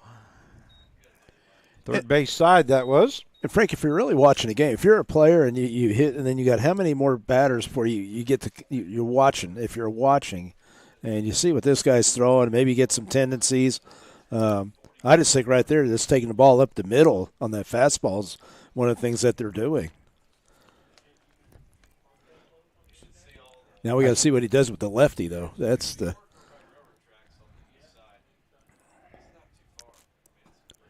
That one misses low. Now goes 2 balls, 2 strikes, I believe. Runner on at first base.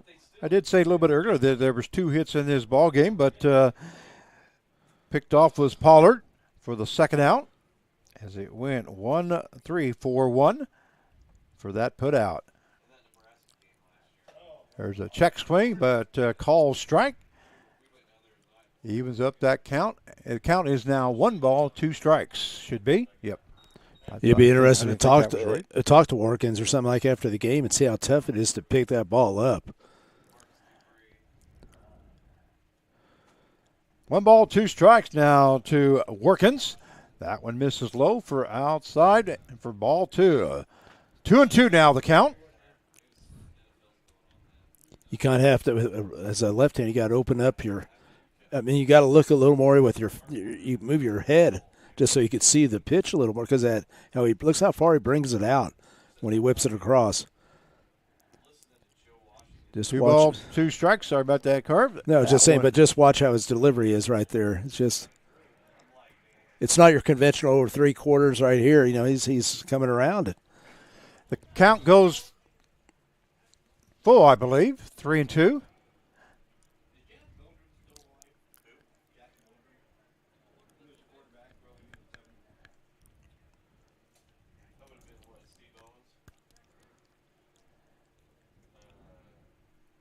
And here's Osman's pitch.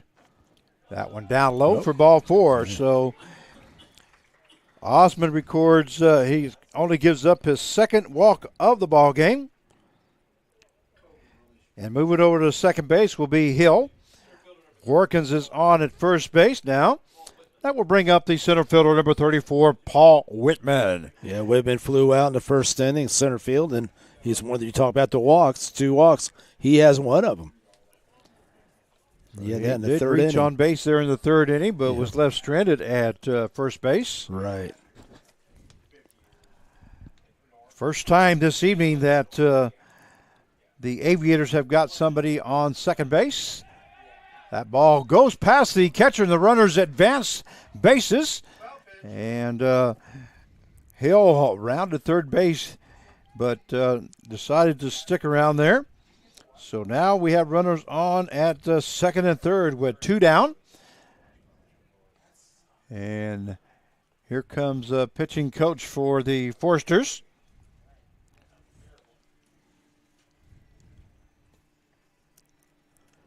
It's Hubbard. Going to go out and try to talk a little bit to Osman and the players. Let them know that there's 2 down. Well, slow down the momentum right there and just slow it down. And, hey, you know, because he, like I say, he's working fast. He has his own pace, but you just need 1 out. And just focus on, don't worry about the runners type thing. Just work something on this hitter and see what happens because, you know, this is pretty big right here. It is real big, especially with the score being just 3-0. Whitman is 0 for 1 here this evening as he flew out to center field and reached on a base on balls. 1 ball, no strikes now to Whitman. That one calls strike. As the count will now go to 1-1. Doesn't that usually happen? The coach goes out and talks to you, and the guy pumps in a strike. I see that all the time. And here's the pitch. That one lifted to second baseman. Second baseman gets under it and goes over to first for out number 3. So a 4-3 put out for the third out. But not before the Haysville Aviators scored no runs on 2 hits, no errors, and 2 left on base. At the end of 5, it is the Santa Barbara, California Foresters 3 and the Haysville, Kansas Aviators 0. Thinking about starting your next home improvement project? Make sure you call 811 before you dig. Once you call 811, wait a few days for the utilities to mark your yard with paint or flags, so that you don't unintentionally dig into an underground utility line. Hitting a buried line can disrupt your neighborhood's utility service, cost money to repair, or cause serious injury or death. Southern Star asks you to protect your community. Dig safely. Call 811. Hi friends, Phil Nightingale, General Manager of Mel Hamilton Ford. Are you looking for a pre-owned car, truck, or SUV? Something dependable, something you can count on? Then look no further. With the largest selection of certified pre-owned vehicles in the state, we know you can find what you're looking for. Not looking for a Ford? No problem. Mel Hamilton Ford offers a wide selection of other vehicles. Kia, Toyota, Chevy, Dodge. Every payment, every price. Let our experienced sales team find the perfect vehicle just for you. Mel Hamilton Ford, taking care of customers since 1984. Experience the difference. And we welcome you back to Hobart Deadard Field for the 88th Annual NBC World Series, powered by Evergy. As we go to the top half of the 6th inning, the score is 3-0. You're watching the Santa Barbara, California Foresters versus the Haysville, Kansas Aviators. 3-0 is the score in favor of the Foresters. Due up for the Foresters, second baseman, number 6, Gianni Horvat. Yeah, he had a base hit and a third and also a sac bunt. First pitch is ball 1. So 1 ball, no strikes now to Horvat. Here's the pitch. That one misses inside. And the count will now go to 2 balls and no strikes. And you know the Santa Barbara guys, they're talking. They're saying, hey, what do we do with this guy? And the ball hit to the left-hand side. Third baseman comes in, goes across his body for the out. Nice job there by the third baseman. Bickford for out number 1. So it's a 5-3 put out if you're scoring at home for the first out, and that will bring up the left fielder, number 9, Hunter Inslee. Inslee is 1 for 3, struck out to first, base hit, and on fielder's choice. Breaking ball outside for ball 1. So the count is 1 ball, no strikes now to Hunter Inslee, left fielder here this evening for the Forsters.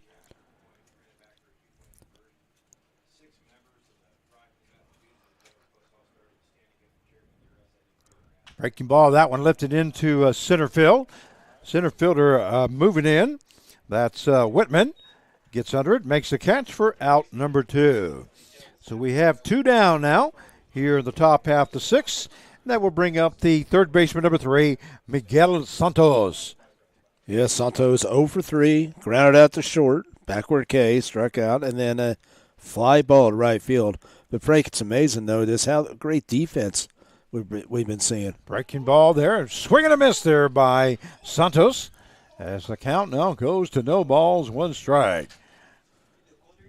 I mean, really, on both teams. I mean, the guys, like we always talk about, you throw strikes, you'll have your defense. Yep. Check swing, and he did go, so the count now goes to no balls, 2 strikes to Santos. And Darnell doing a good job coming in. Oh, yeah. For the Aviators. As he got out of a jam with bases loaded and 1 down, struck out a man. Then he had, he hits the, did he hit him? No, it went behind him, I guess, huh? His ball just got away right there. I thought so. Count is 1 ball, 2 strikes. And then he had a low fly ball to the shortstop to get out of the inning. But when he came in, the Aviators were in trouble. That ball did hit him that time. And so Santos will go to first base as a hit batsman. It looks like he's really trying to work inside. I mean, I don't understand that right there, especially with the 0-2. Yeah. It's I remember always telling my pitchers that if you get an 0-2 count, work that outside corner. Yeah, I mean, at least try that because first. You don't want to go inside, but just in case that happens. But especially after the one they threw behind him, I thought, well, maybe try to go away, get him fishing. That brings up the designated hitter, number 23, Nate Rombach. Breaking ball, and that one lifted foul over the first base dugout. As the count goes, no balls, 1 strike. Runner on at first base now as Santos reached on a hit batsman. There is 2 down here in the top half of the 6th. 3-0 is the score in favor of the Forsters with a throw over to first base. Quick throw there by nice little quick Darnell. move. He thought he had him. He started walking towards the dugout. I'd say also Rombach's 2 for 3, base hit and RBI double and struck out. Got a single and a double. There's call strike as the count goes to no balls, 2 strikes now to Rombach. Now he had that battle going earlier with Leslie. It's going to be interesting to see what he does right here. Breaking ball just misses. There goes the runner to second base. Not going to be in time as the ball comes out. And we do have a stolen base there by Miguel Santos. So he reaches second base now. And the count is 1 ball, 2 strikes now to Nate Rombach. In stolen base, that's all part of the execution right there. Breaking ball, swing and a miss there by Rombach. And he goes down swinging for out number 3. And that is the second strikeout recorded by Justin Darnell. Here, as he came in the last inning, the top half of the 6th inning for the Forsters. They scored no runs on no hits, no errors, and 1 left on base. At the end of 5 1/2, it's the Forsters 3 and the Aviators 0. What you should expect when you come here is a cadre of instructors that are eager to educate you in the traditions of the fire service, the duties, the job, and everything that is encompassed within what it means to be a firefighter. A vehicle is one of the most important investments you'll make, which is why you need both a vehicle and a dealership that you can trust. At Davis Moore, we made a decision long ago to be nothing but honest, to obsess over customer service and to show nothing but respect for every person who walks through our doors.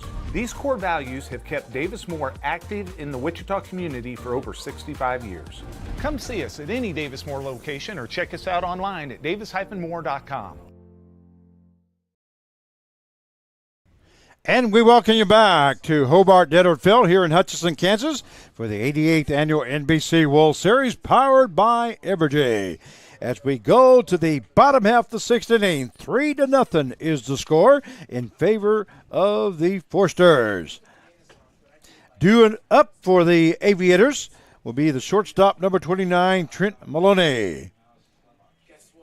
Yeah, I was going to bring up about Justin Durnell. He played for the Lobos for the summer. But we of course, we get to see him play 4 games, whatever. But the thing is about it, it's a great pickup by the Grant Jones of the Haysville to bring him in and especially put him in that situation. Yeah, said he has earned his keep. That's for sure here in this ball game, and that's what you hope for when you pick up players like that. And, So Trent Maloney is up. First pitch is down in the ground for ball 1. Right at his feet as he did a little dance there to get out of the way. That reminds me back in my younger days when I used to tear up that dance floor. That's what I heard. That's what I've heard. There's a ball hit to the right-hand side. That's going to be in for a base hit by Maloney as he records his first hit of the ball game. Yeah, like I say, he's a great hitter. He hits the ball over the field. I just saw that the other day. And that is the third hit by the Aviators, 2 of the last inning and 1 this inning to start it off.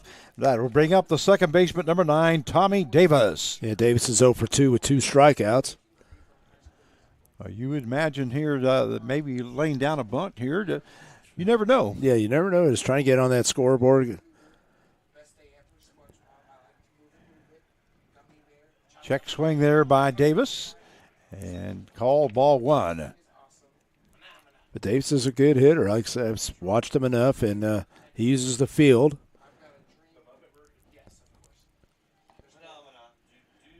Grant Osman starting his 6th inning of work now here.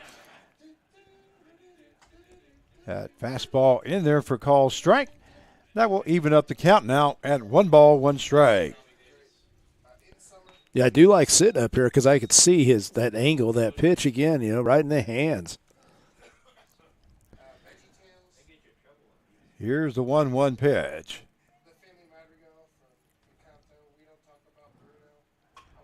Attempted bunt there is fouled off, so the count will now go to 1 ball, 2 strikes.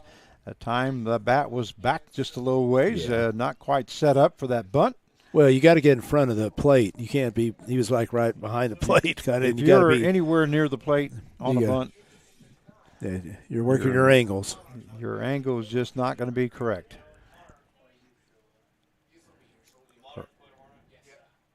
That one, fastball, that gets away from the catcher. The Maloney will hold to second base on that wild pitch. Right here, you hope something, then you go to right side, maybe move him over. Maybe it squirts through there. Well, this is kind of like that bunt that he was looking for. Right. So Maloney was now on at second base. The count is 2 balls, 2 strikes to Tommy Davis. Here in the bottom half of the 6th inning, 3-0 to score in favor of the Forsters. Breaking ball just misses outside. Looks like he took just a little bit off of that one. I mean, if Davis could just get him over to third base, he did his job. And that's the thing. Like you said, just trying to get that run in. Count goes full now at 3-2. There's fouled off there by Davis.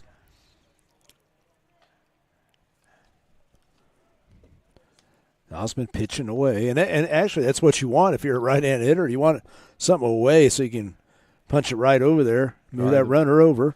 Just go with the pitch. Yeah. 3-2 now the count. Here's Osman's pitch. That one swinging and fouled it off, but it stayed in the catcher's glove, so he is out, striking out. That is the third strikeout by Davis. Yeah, that was a great catch right there by White, the catcher. And that is the sixth strikeout recorded by Graham Osmond. And they're coming in to talk to him again, to Osmond.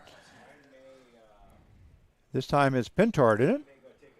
It's out there? Yeah, I think it is. I believe it is. I believe it is. That may be it for him. Yep, it looks like that's going to be it for Graham Osmond. Let's see who we have here. Looks like it's number 40 coming in. That's Chase Webster. Okay. And Chase Webster is from Gilbert, Arizona, 6'4", 240 from Arizona State, and he's a junior. And the final numbers for Graham Osmond, he went 5 1/3 innings, gave up no runs, 3 hits, had 2 base on balls, and had 6 strikeouts.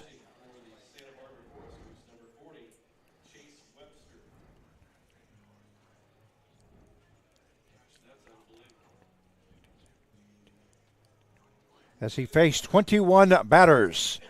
So good night there for Graham Osmond. And who'd you say was that came in number 40? Yep.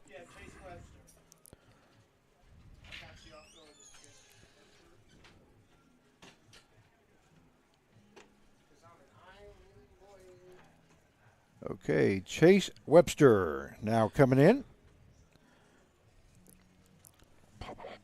You know, that's the thing. I want to go back to Osmond. How he was very dominant early.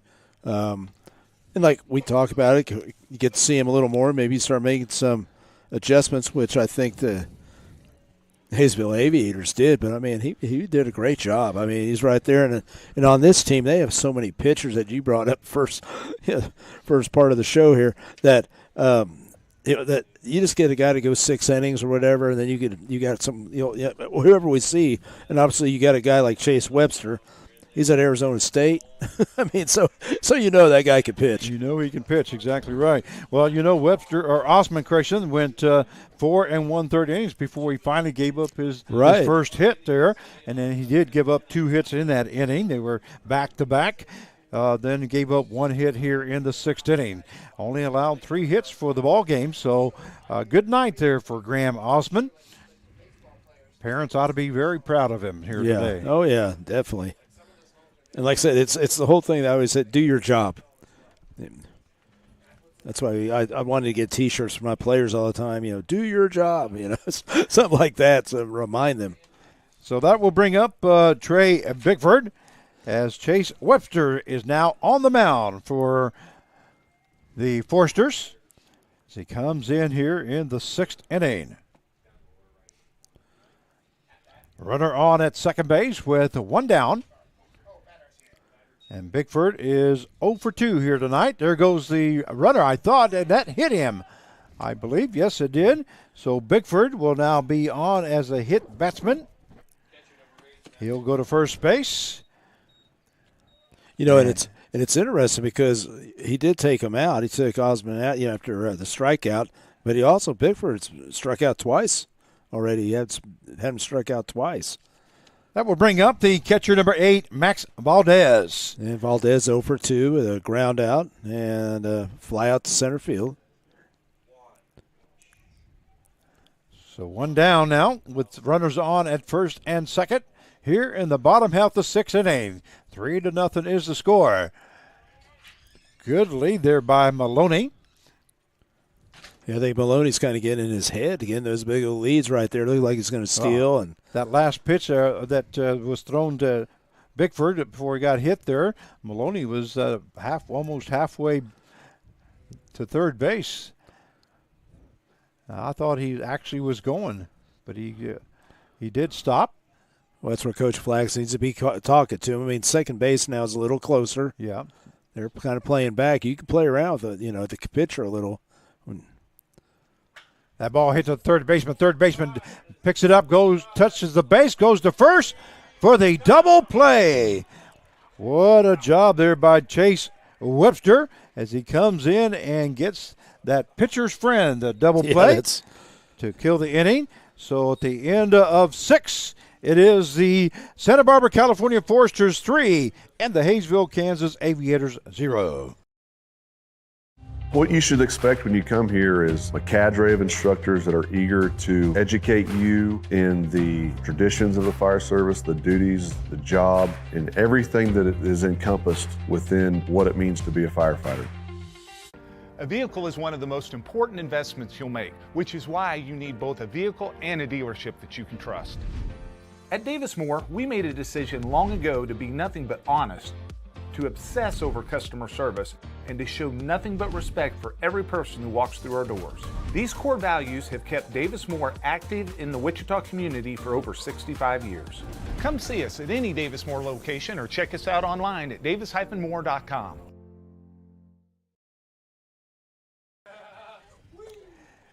The NBC World Series powered by Evergy is brought to you by Southern Star, always reminding you to call 811 before you dig. And by Mel Hamilton Ford, taking care of customers since 1984. Experience the difference. And we're back here at Hobart Desert Phil as we go to the top half of the 7th inning. 3-0 is the score. And it looks like Durnell is coming in for another inning of work. He's done a fine job since he came in the 5th inning. Yeah, I mean, he's done everything he can ask for. And like I said, I know I watched him this summer, and usually he was like a 1 or 2 inning guy. But, I mean, he's doing a great job here. You might as well keep him in there as long as he's staying effective. The Foresters just haven't figured him out right. Not yet. Top half the 7th inning, due up is first baseman number 32, Gavin Cush. First pitch is strike. As the count goes, no balls, 1 strike now to Cush. And you look at it, he hasn't even given up a hit yet in his inning or 2 innings. Yeah, the only thing negative he's got is he did have a hits batsman. Right. And that was with a 0-2 count. That one misses, or is that a strike? Yeah, it's at 0-2.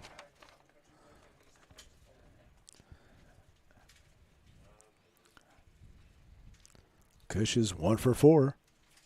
That one hit hard down the right field side. First baseman kind of tried to get that, and there goes second baseman is Cush. As he hustled, he saw the right fielder was having a little bit of problem getting to that ball. So he will be on with a double they're giving him.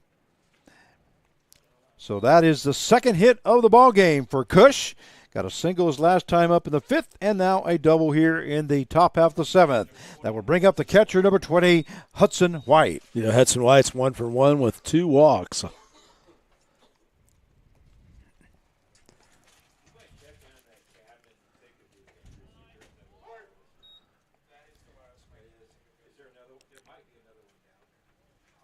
Yeah, that's tough right there because, like I said, he was ahead in the count. It was a good piece of hitting. Ball misses outside as the count goes to 1-1. It's hard to, like you said before, it's hard to see in that bullpen over there. Hey, I don't see anybody up right now from where I can see. I know they have plenty of pitchers, so. That one just misses inside as the count now goes to 2 balls and 1 strike.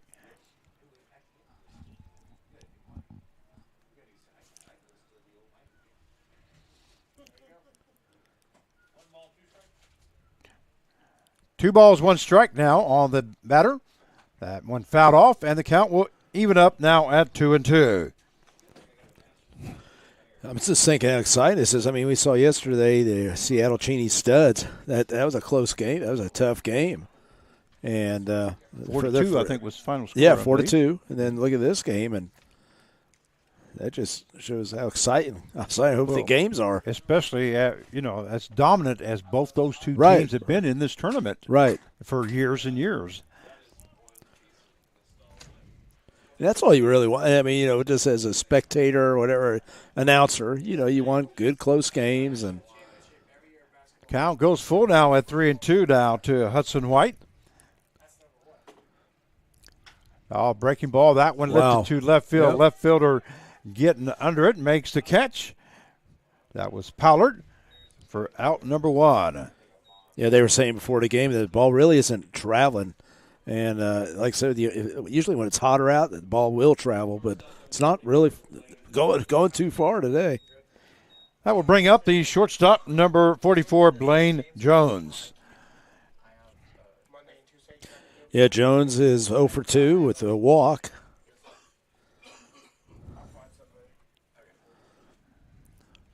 Flew out to the second baseman and reached on the fielder's choice. Their ball hit to the third baseman. Third baseman goes to his left, goes across the body for out number 2. That's kind of interesting. It's like he did look Cush back at second base. I thought he was going to throw over there first. And then he jumped up and just flipped it across.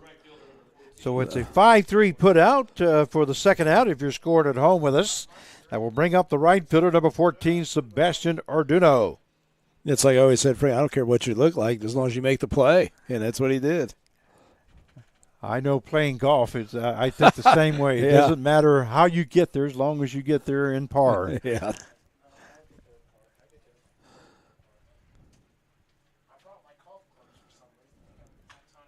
That ball fouled off there by Arduino.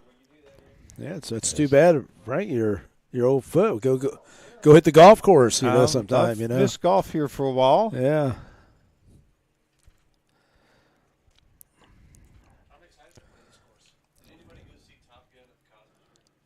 Got to find a new home course now. That ball hit hard into right field. That's going to fall in for a base hit. And here comes the throw into home as Cush is going to be in safely. And in with a base hit is Arduino. Yeah, this is his second base hit with an RBI. And an RBI as Cush scored from second base. 4-0 is the score now in favor of Santa Barbara. And that will bring up the center fielder, number 2, Nick McLean. Well, Cush hustled all the way to second base. Yeah. And the way he did that was by the only way he could get second base is by hustling to first base. And that's what got him there. Right. On his play. Yeah, that play made that right there, exactly that run. Right. That's what I always used to tell my players. You know how to score a double, and that is how fast you run from home to first, not how fast you go from first to second. There's a throw over to first base once again. Arduino is in safely. So Arduino's 2 for 4 with an RBI, has scored 1 run. Second time on the base path. 4-0 is the score. Here's the pitch. That one misses inside. Yeah, right now I think he needs to focus on the hitter. He's got 2 outs. The count goes to 1 ball and no strikes. 2 down. It's like, say, you don't want to see a bad throw over there and then runners over at second and third. And so right now just focus on McLean. There's no need to put gasoline on the fire. That's going to be in the gap there between the center fielder and the right fielder.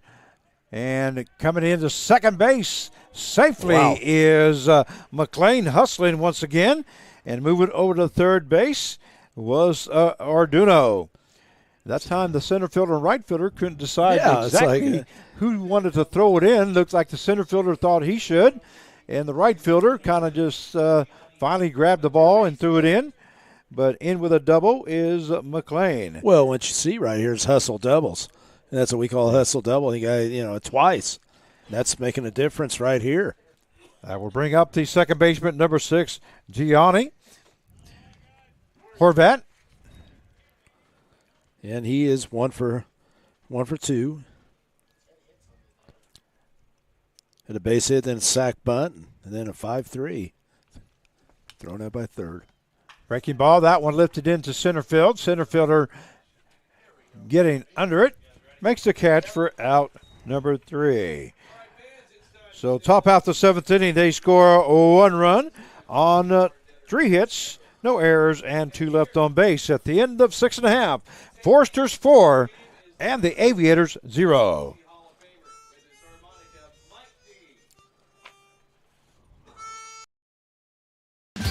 There's something happening in Wichita. Excitement, movement, a vibe. A city that offers amazing experiences delivered with heart. From arts to attractions, nightlife to sports, you feel the energy at every turn. A little fancy, a little funky, but always friendly. Come see the place we love. We think you'll love it too. Discover more at visitwichita.com. At Evergy, seeing energy differently starts with thinking differently about its impact and then committing to doing better every day. As we continue to expand our investment in renewable resources, capturing more wind, gathering more sunshine, we're able to generate power that's cleaner and provide it to you more affordably. Reliable, sustainable, affordable energy that puts you first. That's everything to us. Evergy, the utility company. And we welcome you back to Hobart Netterville here in Hutchinson, Kansas for the 88th annual NBC World Series powered by Evergy. As we go to the bottom half of the seventh inning, 4-0 is the score in favor of Santa Barbara Foresters.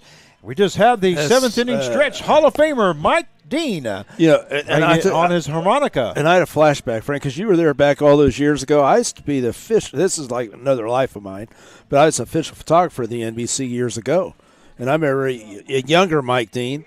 You remember that, don't you? When he first started doing that, and I go, wow, it's like a flashback all those years ago, Michael Dean and that harmonica. I think Mike Dean's been with the tournament like 30-some years. I've been there 28 years. And you said you used to be back when you used to do photography. Yeah.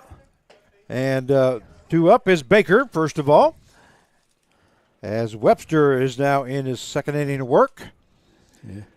First pitch was called strike one. And here's Webster's pitch. Fastball just misses low, as the count will now go to 1-1 strike. Yeah, Baker is 0 for 2. Bottom half of the seventh, 4-0. Breaking ball in there for a call strike as the count now goes to 1-2 strikes. So Cade Baker is the batter. DH in here this evening for the Aviators.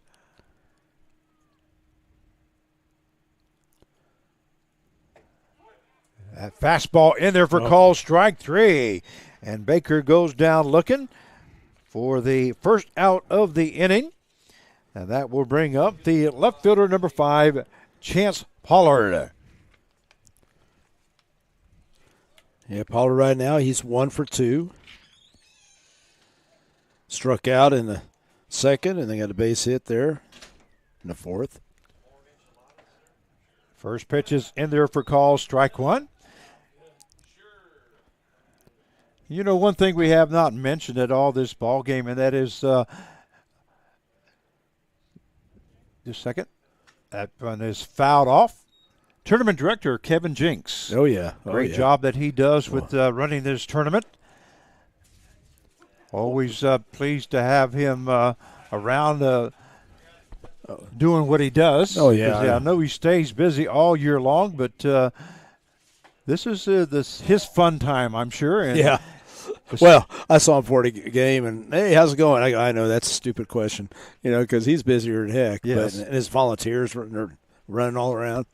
There's a swing and a miss there by Pollard as he goes down swinging for out number 2.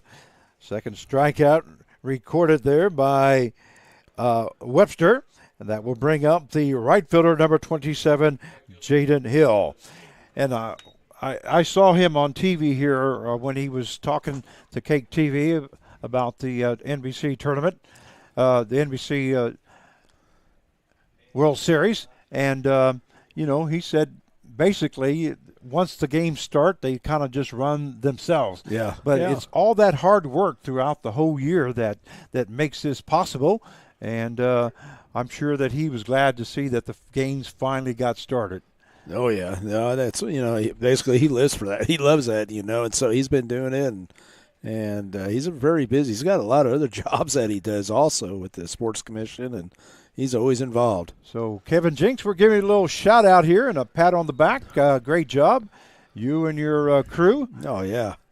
And that crew, I think a shout-out to that crew because, there's interns, there's volunteers. I mean, we saw all the people here working. You see everybody with the blue shirts, and those are all volunteers. This count is no balls, 2 strikes. And Andrew and his guys doing all this stuff, the production. And Andrew Burgos and running this show here on YouTube. And this young man that we have to our left here that's producing the games here tonight. There's a swing and a miss there by Hill for out number 3. So the bottom half of the 7th inning for the Aviators. They scored no runs, so no hits, no errors, and nobody left on base. At the end of 7, it is the Santa Barbara, California Foresters 4 and the Haysville, Kansas Aviators 0. There's something happening in Wichita. Excitement, movement, a vibe.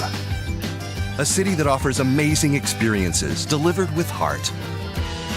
From arts to attractions, nightlife to sports, you feel the energy at every turn. A little fancy, a little funky, but always friendly. Come see the place we love. We think you'll love it too.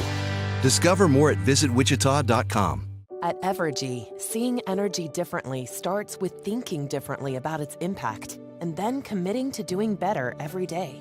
As we continue to expand our investment in renewable resources, capturing more wind, gathering more sunshine, we're able to generate power that's cleaner and provide it to you more affordably. Reliable, sustainable, affordable energy that puts you first. That's everything to us. Evergy, the utility company. Kid came in again. Wow.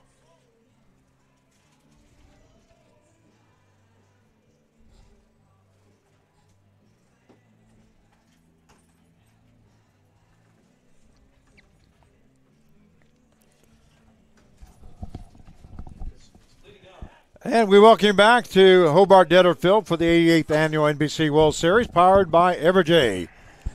As we go to the top half of the 8th inning, 4-0 is the score in favor of Santa Barbara Foresters. Due up, top of the lineup, left fielder number 9, Hunter Inslee.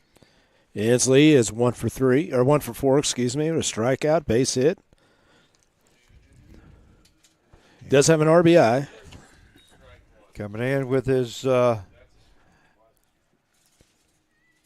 4th inning of work now is came in the 5th, so it'll be 3rd inning of work, correction.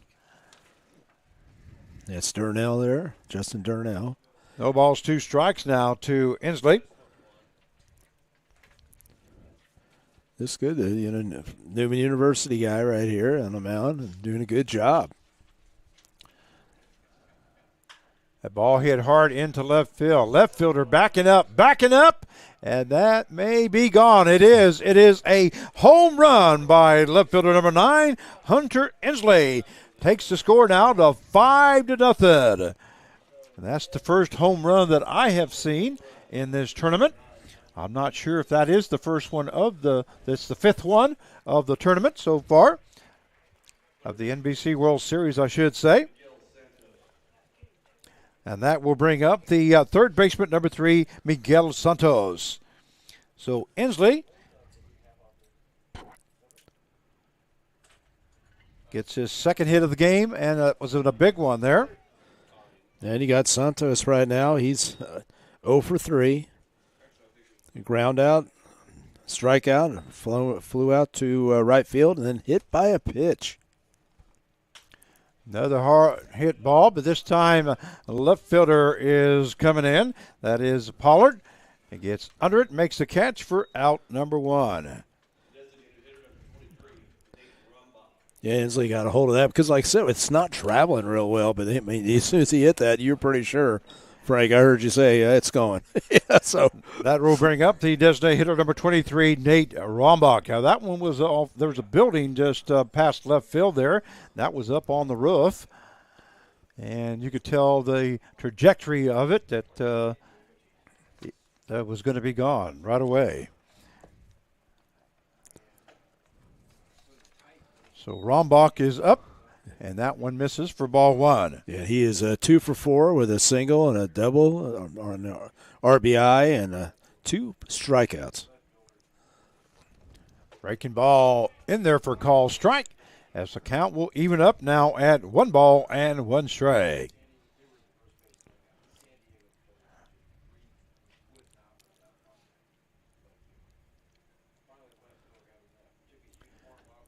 Breaking ball outside just misses, as the count now goes to 2-1. And usually guys that throw this way with the Submarines kind of style, and they usually don't have too much arm problems. All right, Carp, I got to ask you a question here. Count goes to 2-2. How many times have you been playing in a ball game where the temperature is 67 degrees? That's what it is here in Hutchinson. In July. In July. Yeah, that's. How many evenings have never, we maybe played yeah. late ball games like this where it was still like 90 degrees? Oh, yeah. Seemed like I remember so many games that we would look back then, and Lawrence Dumont Stadium, a swing and a miss there by Rombach as he goes down swinging for out number 2. Yeah. That is the third strikeout by Darnell. Brings up the first baseman, number 32, Gavin Cush. And here comes Coach. May be it for Darnell. It is. Darnell is done for the evening. He did a good job. I mean, he did his job, I thought. Kept it close. Well, he definitely did his job because he came in with the bases loaded and one yeah. out. Struck out the first batter he faced, and then got the next batter to fly out to the shortstop. And he did have a total of 3 strikeouts. He gave up 2 runs, that home run this inning, and 1 in the 7th. Let's see. He did give up 4 hits for the ball game. 2 runs with 4 hits with 3 strikeouts. No base on balls, but he did have 1 hit batsman as he faced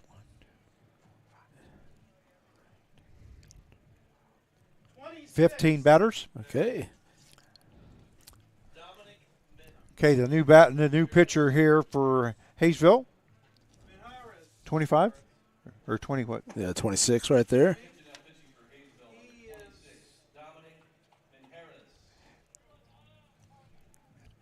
Okay, coming in to pitch now for the Haysville Aviators will be number 26, Dominic Mijedes.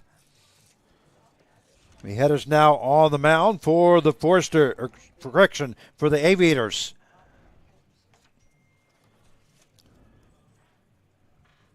Get that down in the book here. See if I can check and see if I get any stats on him here.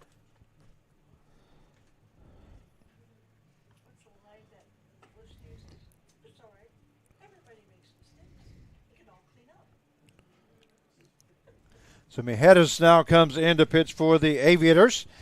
And then we do have 2 down. Nobody on. The score is 5-0 in favor of Santa Barbara here in the top half of the 8th inning. Left-handed Mijedes.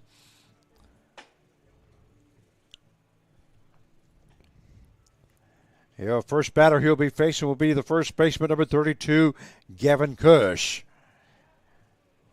Cush is 2 for 4 here tonight, as he got a single in the 5th and a double in the 7th and scored a run. Flew out to right field in the 3rd and struck out in the 1st inning. Here's the first pitch. One in there for call, strike 1. There's from Alva, Oklahoma, 5'11", 205, and Pima Community College, that's down there in Arizona. You just get quite a few players in there, fine players. Second pitch in there low for ball 1, so the count will now go to 1 ball and 1 strike.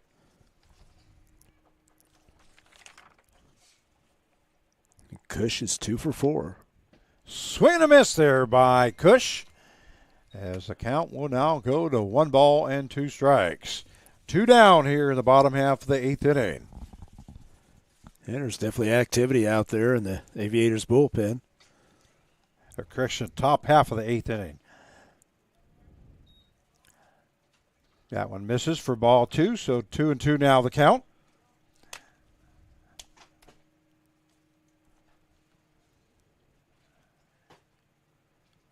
That one fouled off there by Cush. So the count stays even now at 2 balls and 2 strikes. So what do you think so far of this game? It's been a good ball game. Good ball game. Just both pitchers for the Aviators did a great job. That one misses for ball 3, so the count will go, I believe it was it fouled off? Foul ball. Oh, foul ball? I don't know.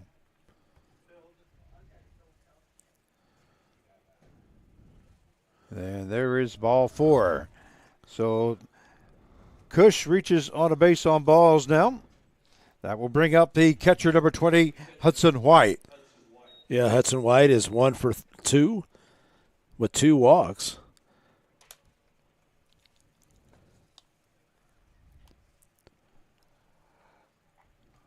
I actually have Hudson 2 for 3. He got a base hit in the 2nd, and he got a base hit in the 3rd. Okay. Is that and what you then got? He got forced out at second base on a fielder's choice. Okay. No balls and 1 strike now to White. And here's the pitch. That one misses outside. That will even up the count now at 1-1. You got 2 outs right now. Just need to get out of this inning. We are in the top half of the 8th inning. That one misses for ball 2. 2-1 now the count. Cush is on at first base as he reached on a base on balls.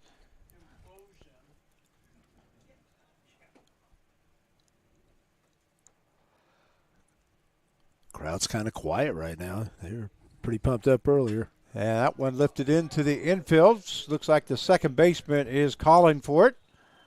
And he does make the catch for out number 3. So fly out to the second baseman for the 3rd out, but not before the Forsters score 1 run on a home run by Inslee. So they score 1 run with 1 hit, no errors, and 1 left on base. At the end of 7.5, Forsters 5 and the Aviators 0. Visit Hutch again. Fall for Hutch all over again. It's a perfect time of year to enjoy the outdoors. Learn a new hobby. Enjoy a beverage on a patio. And have fun doing some shopping. Hutch is the perfect place to enjoy fall activities and spend time with family.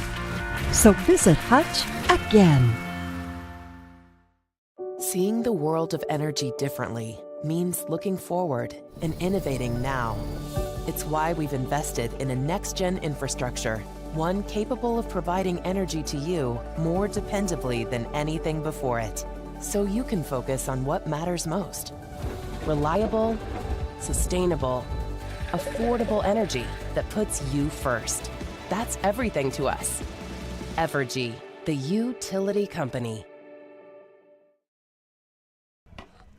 And we welcome you back to Hobart Detterville for the 88th Annual NBC World Series, powered by Evergy.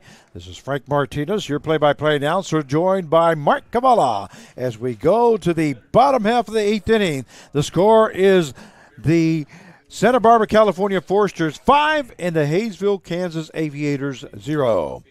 Good ball game here this evening here, Mark. Yeah, I was, like I said, it was tight. We knew it was going to be pretty tight with the pitching matchup that we had, but it's just Santa Barbara I don't know, just got the timely hits, get the guys on, out hitting them 11-3. So I think that was a little, just the adjustments that they made. Bottom half of the 8th inning due up. First baseman, number 28, Austin Workins. Yeah, Workins 0 for 1. Fly out on a walk. First pitch there by Wefter is called strike 1. No balls, 1 strike now to Workins. A swing and a miss there by Workins as the count goes to 0-2. Workers from Haysville, Kansas, and they make some pretty good ball players there. I've known quite a few, know the high school coaches. Here's the 0-2 pitch. That one just misses outside with that fastball, and the count will go to 1 ball, 2 strikes.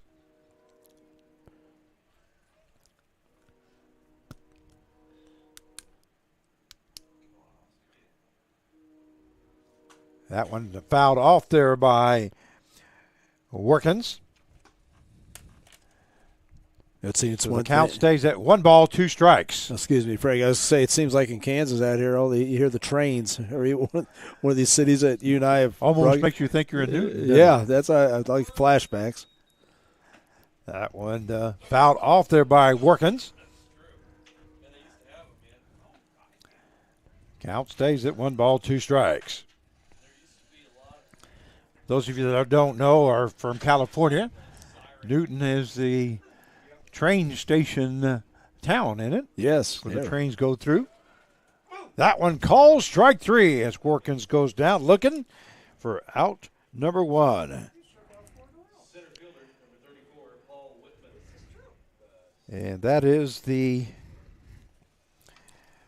4th strikeout by Webster here in the ball game as he came in the 6th inning. That will bring up the center fielder, number 34, Paul Whitman. Yeah, Whitman's 0 for 2. Flew out, grounded out, and he also walked. That one lifted into the shortstop. Shortstop gets under it as he moves right behind second base for out number 2. So an F6 in the books if you're scoring at home for the second out. That will bring up the shortstop, number 29, Trent Maloney. Yeah, Maloney is 1 for 3. He had a nice hit in that last inning.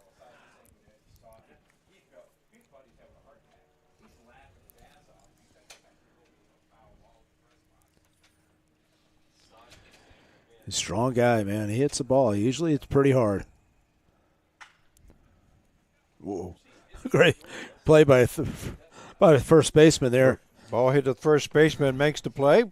And he goes unassisted for out number 3. So the bottom half of the 8th inning for the Aviators, they scored no runs, no hits, no errors, and nobody left on base. At the end of 8, Foresters 5 and the Aviators 0. Visit Hutch again. Fall for Hutch all over again.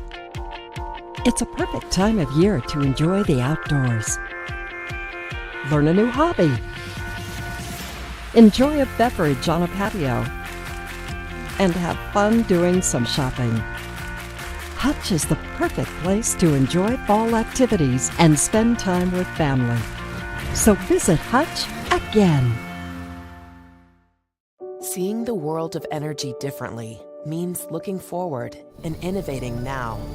It's why we've invested in a next-gen infrastructure, one capable of providing energy to you more dependably than anything before it, so you can focus on what matters most. Reliable, sustainable, affordable energy that puts you first. That's everything to us. Evergy, the utility company. It started hurting.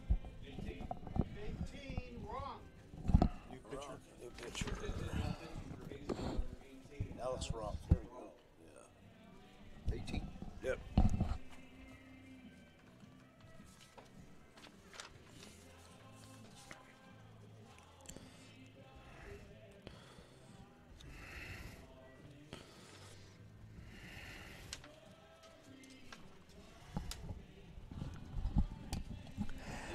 And we welcome you back to Hobart Desertville for the 88th Annual NBC World Series, powered by Evergy. As we go to the top half of the 9th inning, we do have a new pitcher for Haysville. It'll be number 18, Alex Ronk. Yeah, Ronk's from Andover, Kansas, 6'1", 190. Plays his college ball at Labette Community College. The first batter will be facing shortstop number 44, Plain Jones. A swing and a miss there by Jones, as the count now goes to 1 ball, 1 strike. Top half of the 9th inning, 5-0 is the score. Forsters in the lead. Blaine Jones 0 for 3. That one misses high for ball 2. 2-1 now the count. As Alex Ronk has come in here in the 9th inning. Fastball misses low. And the count will now go to 3 balls and 1 strike.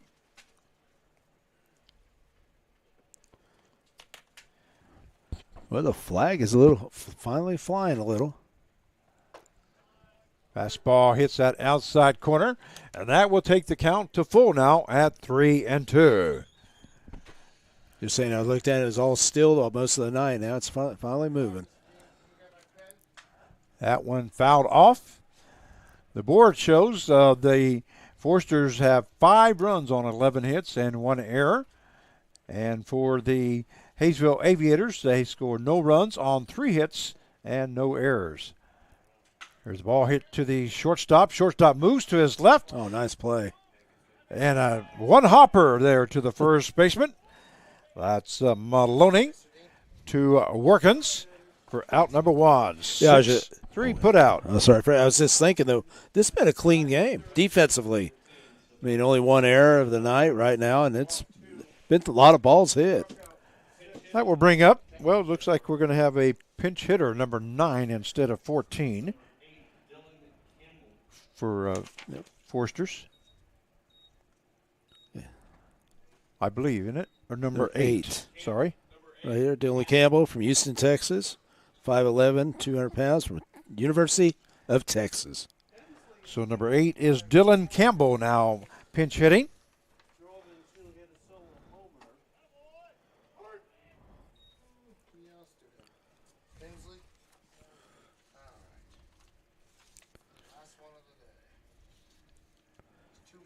So we have one down here in the top half of the 9th. Here's the pitch. That one fouled off to the right-hand side as the count goes to now 1 ball and 2 strikes. And one thing I've noticed for Forsters through the years, too, they have a great bench. I mean, they have guys like, let's say, like Campbell right here. These guys, he could play. A lot of guys that can play. That one hits the outside corner for Cole. Strike 3 as Campbell goes down looking for out number 2. And Ronk records his first strikeout of the ball game. That will bring up the center fielder number 2, Nick McLean. And we'll see whether Campbell goes to right field here in the bottom half of the 9th inning or not. So 2 down now here in the top half of the 9th inning. Yeah, McLean, he is 1 for 3. He did get hit by a pitch and struck out. First pitch is a ball to McLean. That one in the ground for ball 2. He had that big double in the 7th inning.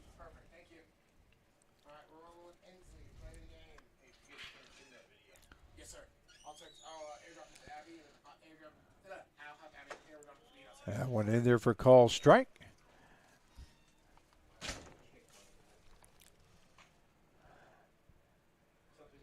believe the count is 1 ball, 1 strike now to McLean. That one fouled off, and the count now will go to 1 ball, 2 strikes. Yeah, just a little behind that fastball.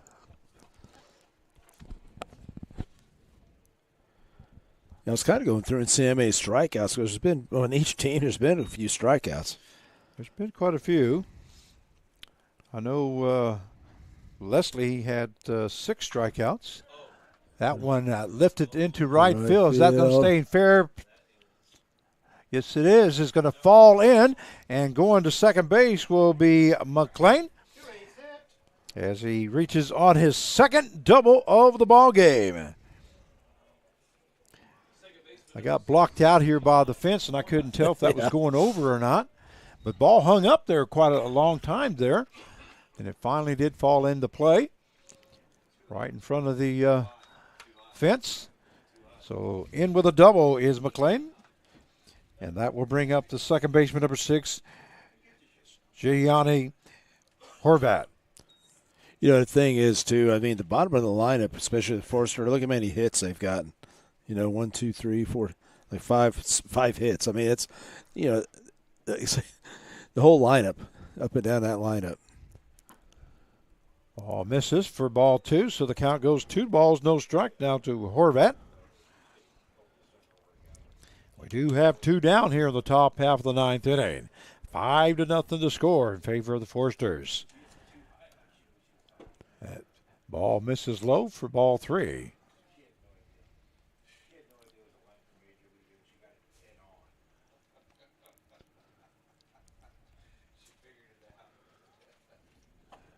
That one right across the knees for strike 1. So the count now goes to 3 balls and 1 strike.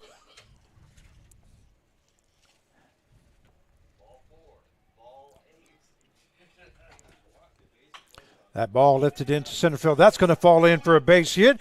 Here comes McLean around third base. Here comes the throw into home. It's going to be on the first base side, so McLean will score from second base. Horvat gets his second hit of the ball game, first RBI, and that takes the score to 6-0 now in favor of the Forsters as Horvat records his second hit of the ball game. I will bring up the third baseman, number 3, Miguel Santos.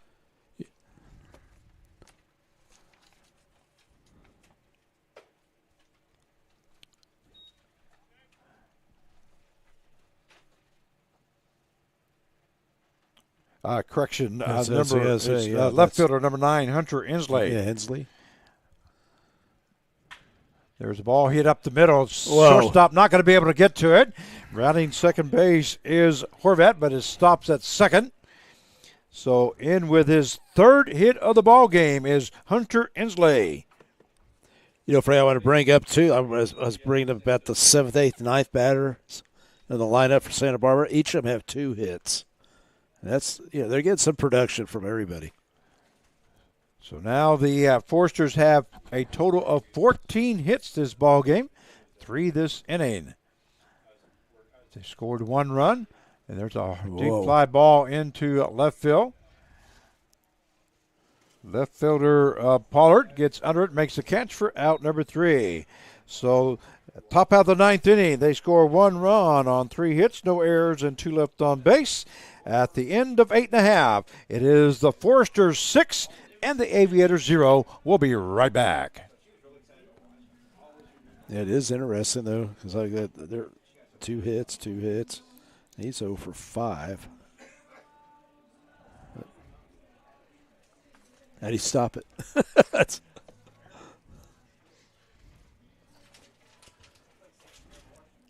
Okay, I got Tommy Davis up. I got Davis, Bickford, and is that who you have? Davis, Bickford, and Valdez, yeah.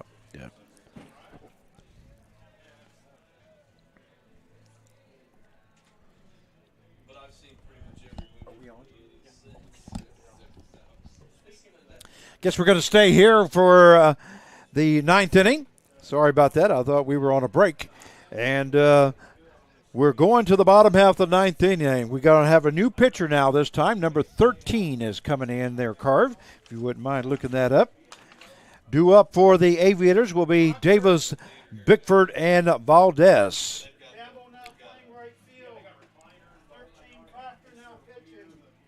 13. Kaufman, he says.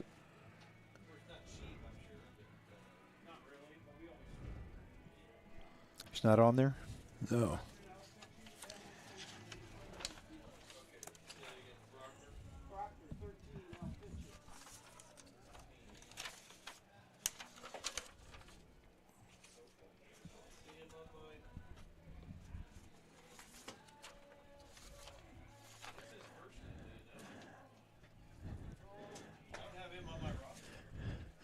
Who'd you say the new pitcher is, sir? Nick Proctor? No, the Nick Proctor. Looks like it's Nick Proctor, not on our lineup sheets here.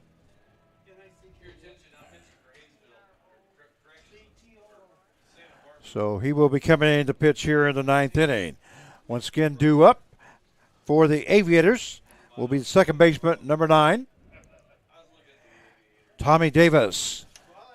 6-0 is the score here in the bottom half of the 9th inning.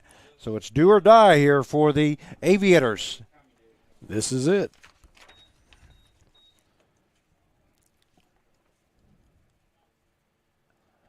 First pitch there by Proctor is in there for call, strike 1. Yeah, Davis is having a tough night, 0 for 3 with 3 strikeouts. I mean, that's tough because I watched that guy, and this Monday night he was hitting the ball all over. I think 4 for 5. Breaking ball, swing and a miss there by Davis as the count now goes to no balls and 2 strikes.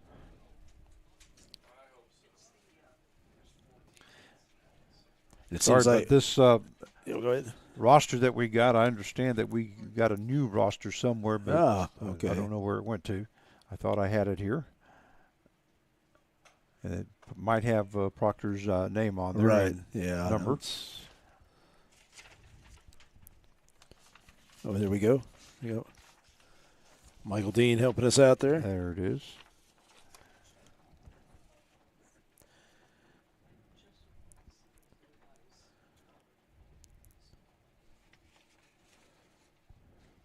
Okay, Nick Proctor. No balls, 2 strikes now. And here's Proctor's pitch. That one fastball misses outside as the count now goes to 1 ball and 2 strikes. And Nick Proctor's from the University of South Carolina. Pleasanton, California. Well, I'm going to tell you right now, I'm glad you're reading that because I couldn't read that. I have to. That's too fine a print for me. On that roster anyway. And a swing and a miss there by Davis as he goes down swinging for out number 1. Proctor records first strikeout of the ball game as he just came in. And that will bring up the third baseman, number 2, Trey Bickford. Yeah, Bickford's 0 for 2. Did get hit with a pitch, but 2 strikeouts. Like I said, there's been a lot of strikeouts out there. And you can see, I mean, with this pitching staff that the Forsters have. That's the 11th strikeout performed by the Forsters here in the ball game. Breaking ball in there for call, strike 1. 6 of those were by Osman.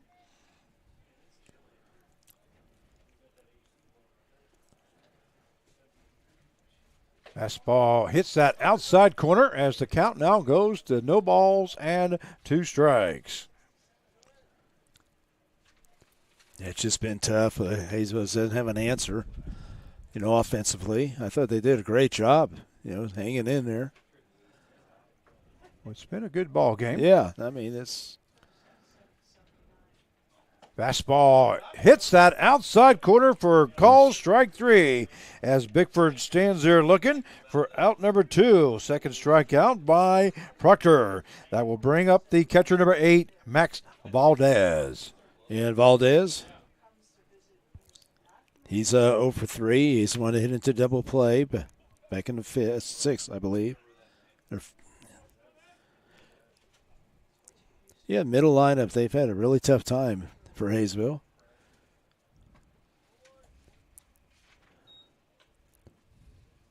Like I said, they're seeing some superior pitching. There's no doubt about that. That's due to Bill Pintar, what he does. He gets these guys, gets some of the top schools in the country, and strike right there. But, that's the whole thing, Frank. He gets some of the top schools in the country, and the coaches sent him guys. And I'm jealous.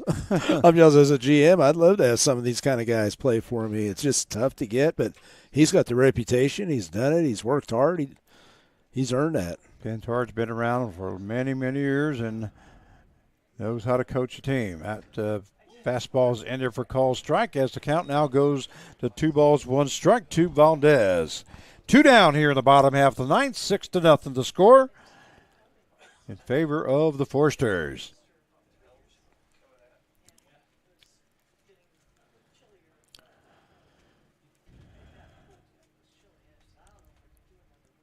Here's the pitch. That one misses outside, and that will take the count now to 3 balls and 1 strike. I was trying to see the schedule for tomorrow, but don't have an updated schedule. The only thing I have is to be determined. So I couldn't even give you the times of who's playing where or who. That one fouled off as the count will go full now at 3-2. Yeah, we were talking before. It's going to be a pretty exciting week ahead, and people need to come out and watch some games and see some pretty good ball players. And believe me, there's going to be some pros, some professional guys. Breaking ball, swing and a miss there by Valdez, and that is the ball game. With the final score, the Santa Barbara, California Foresters 6 and the Haysville Aviators 0.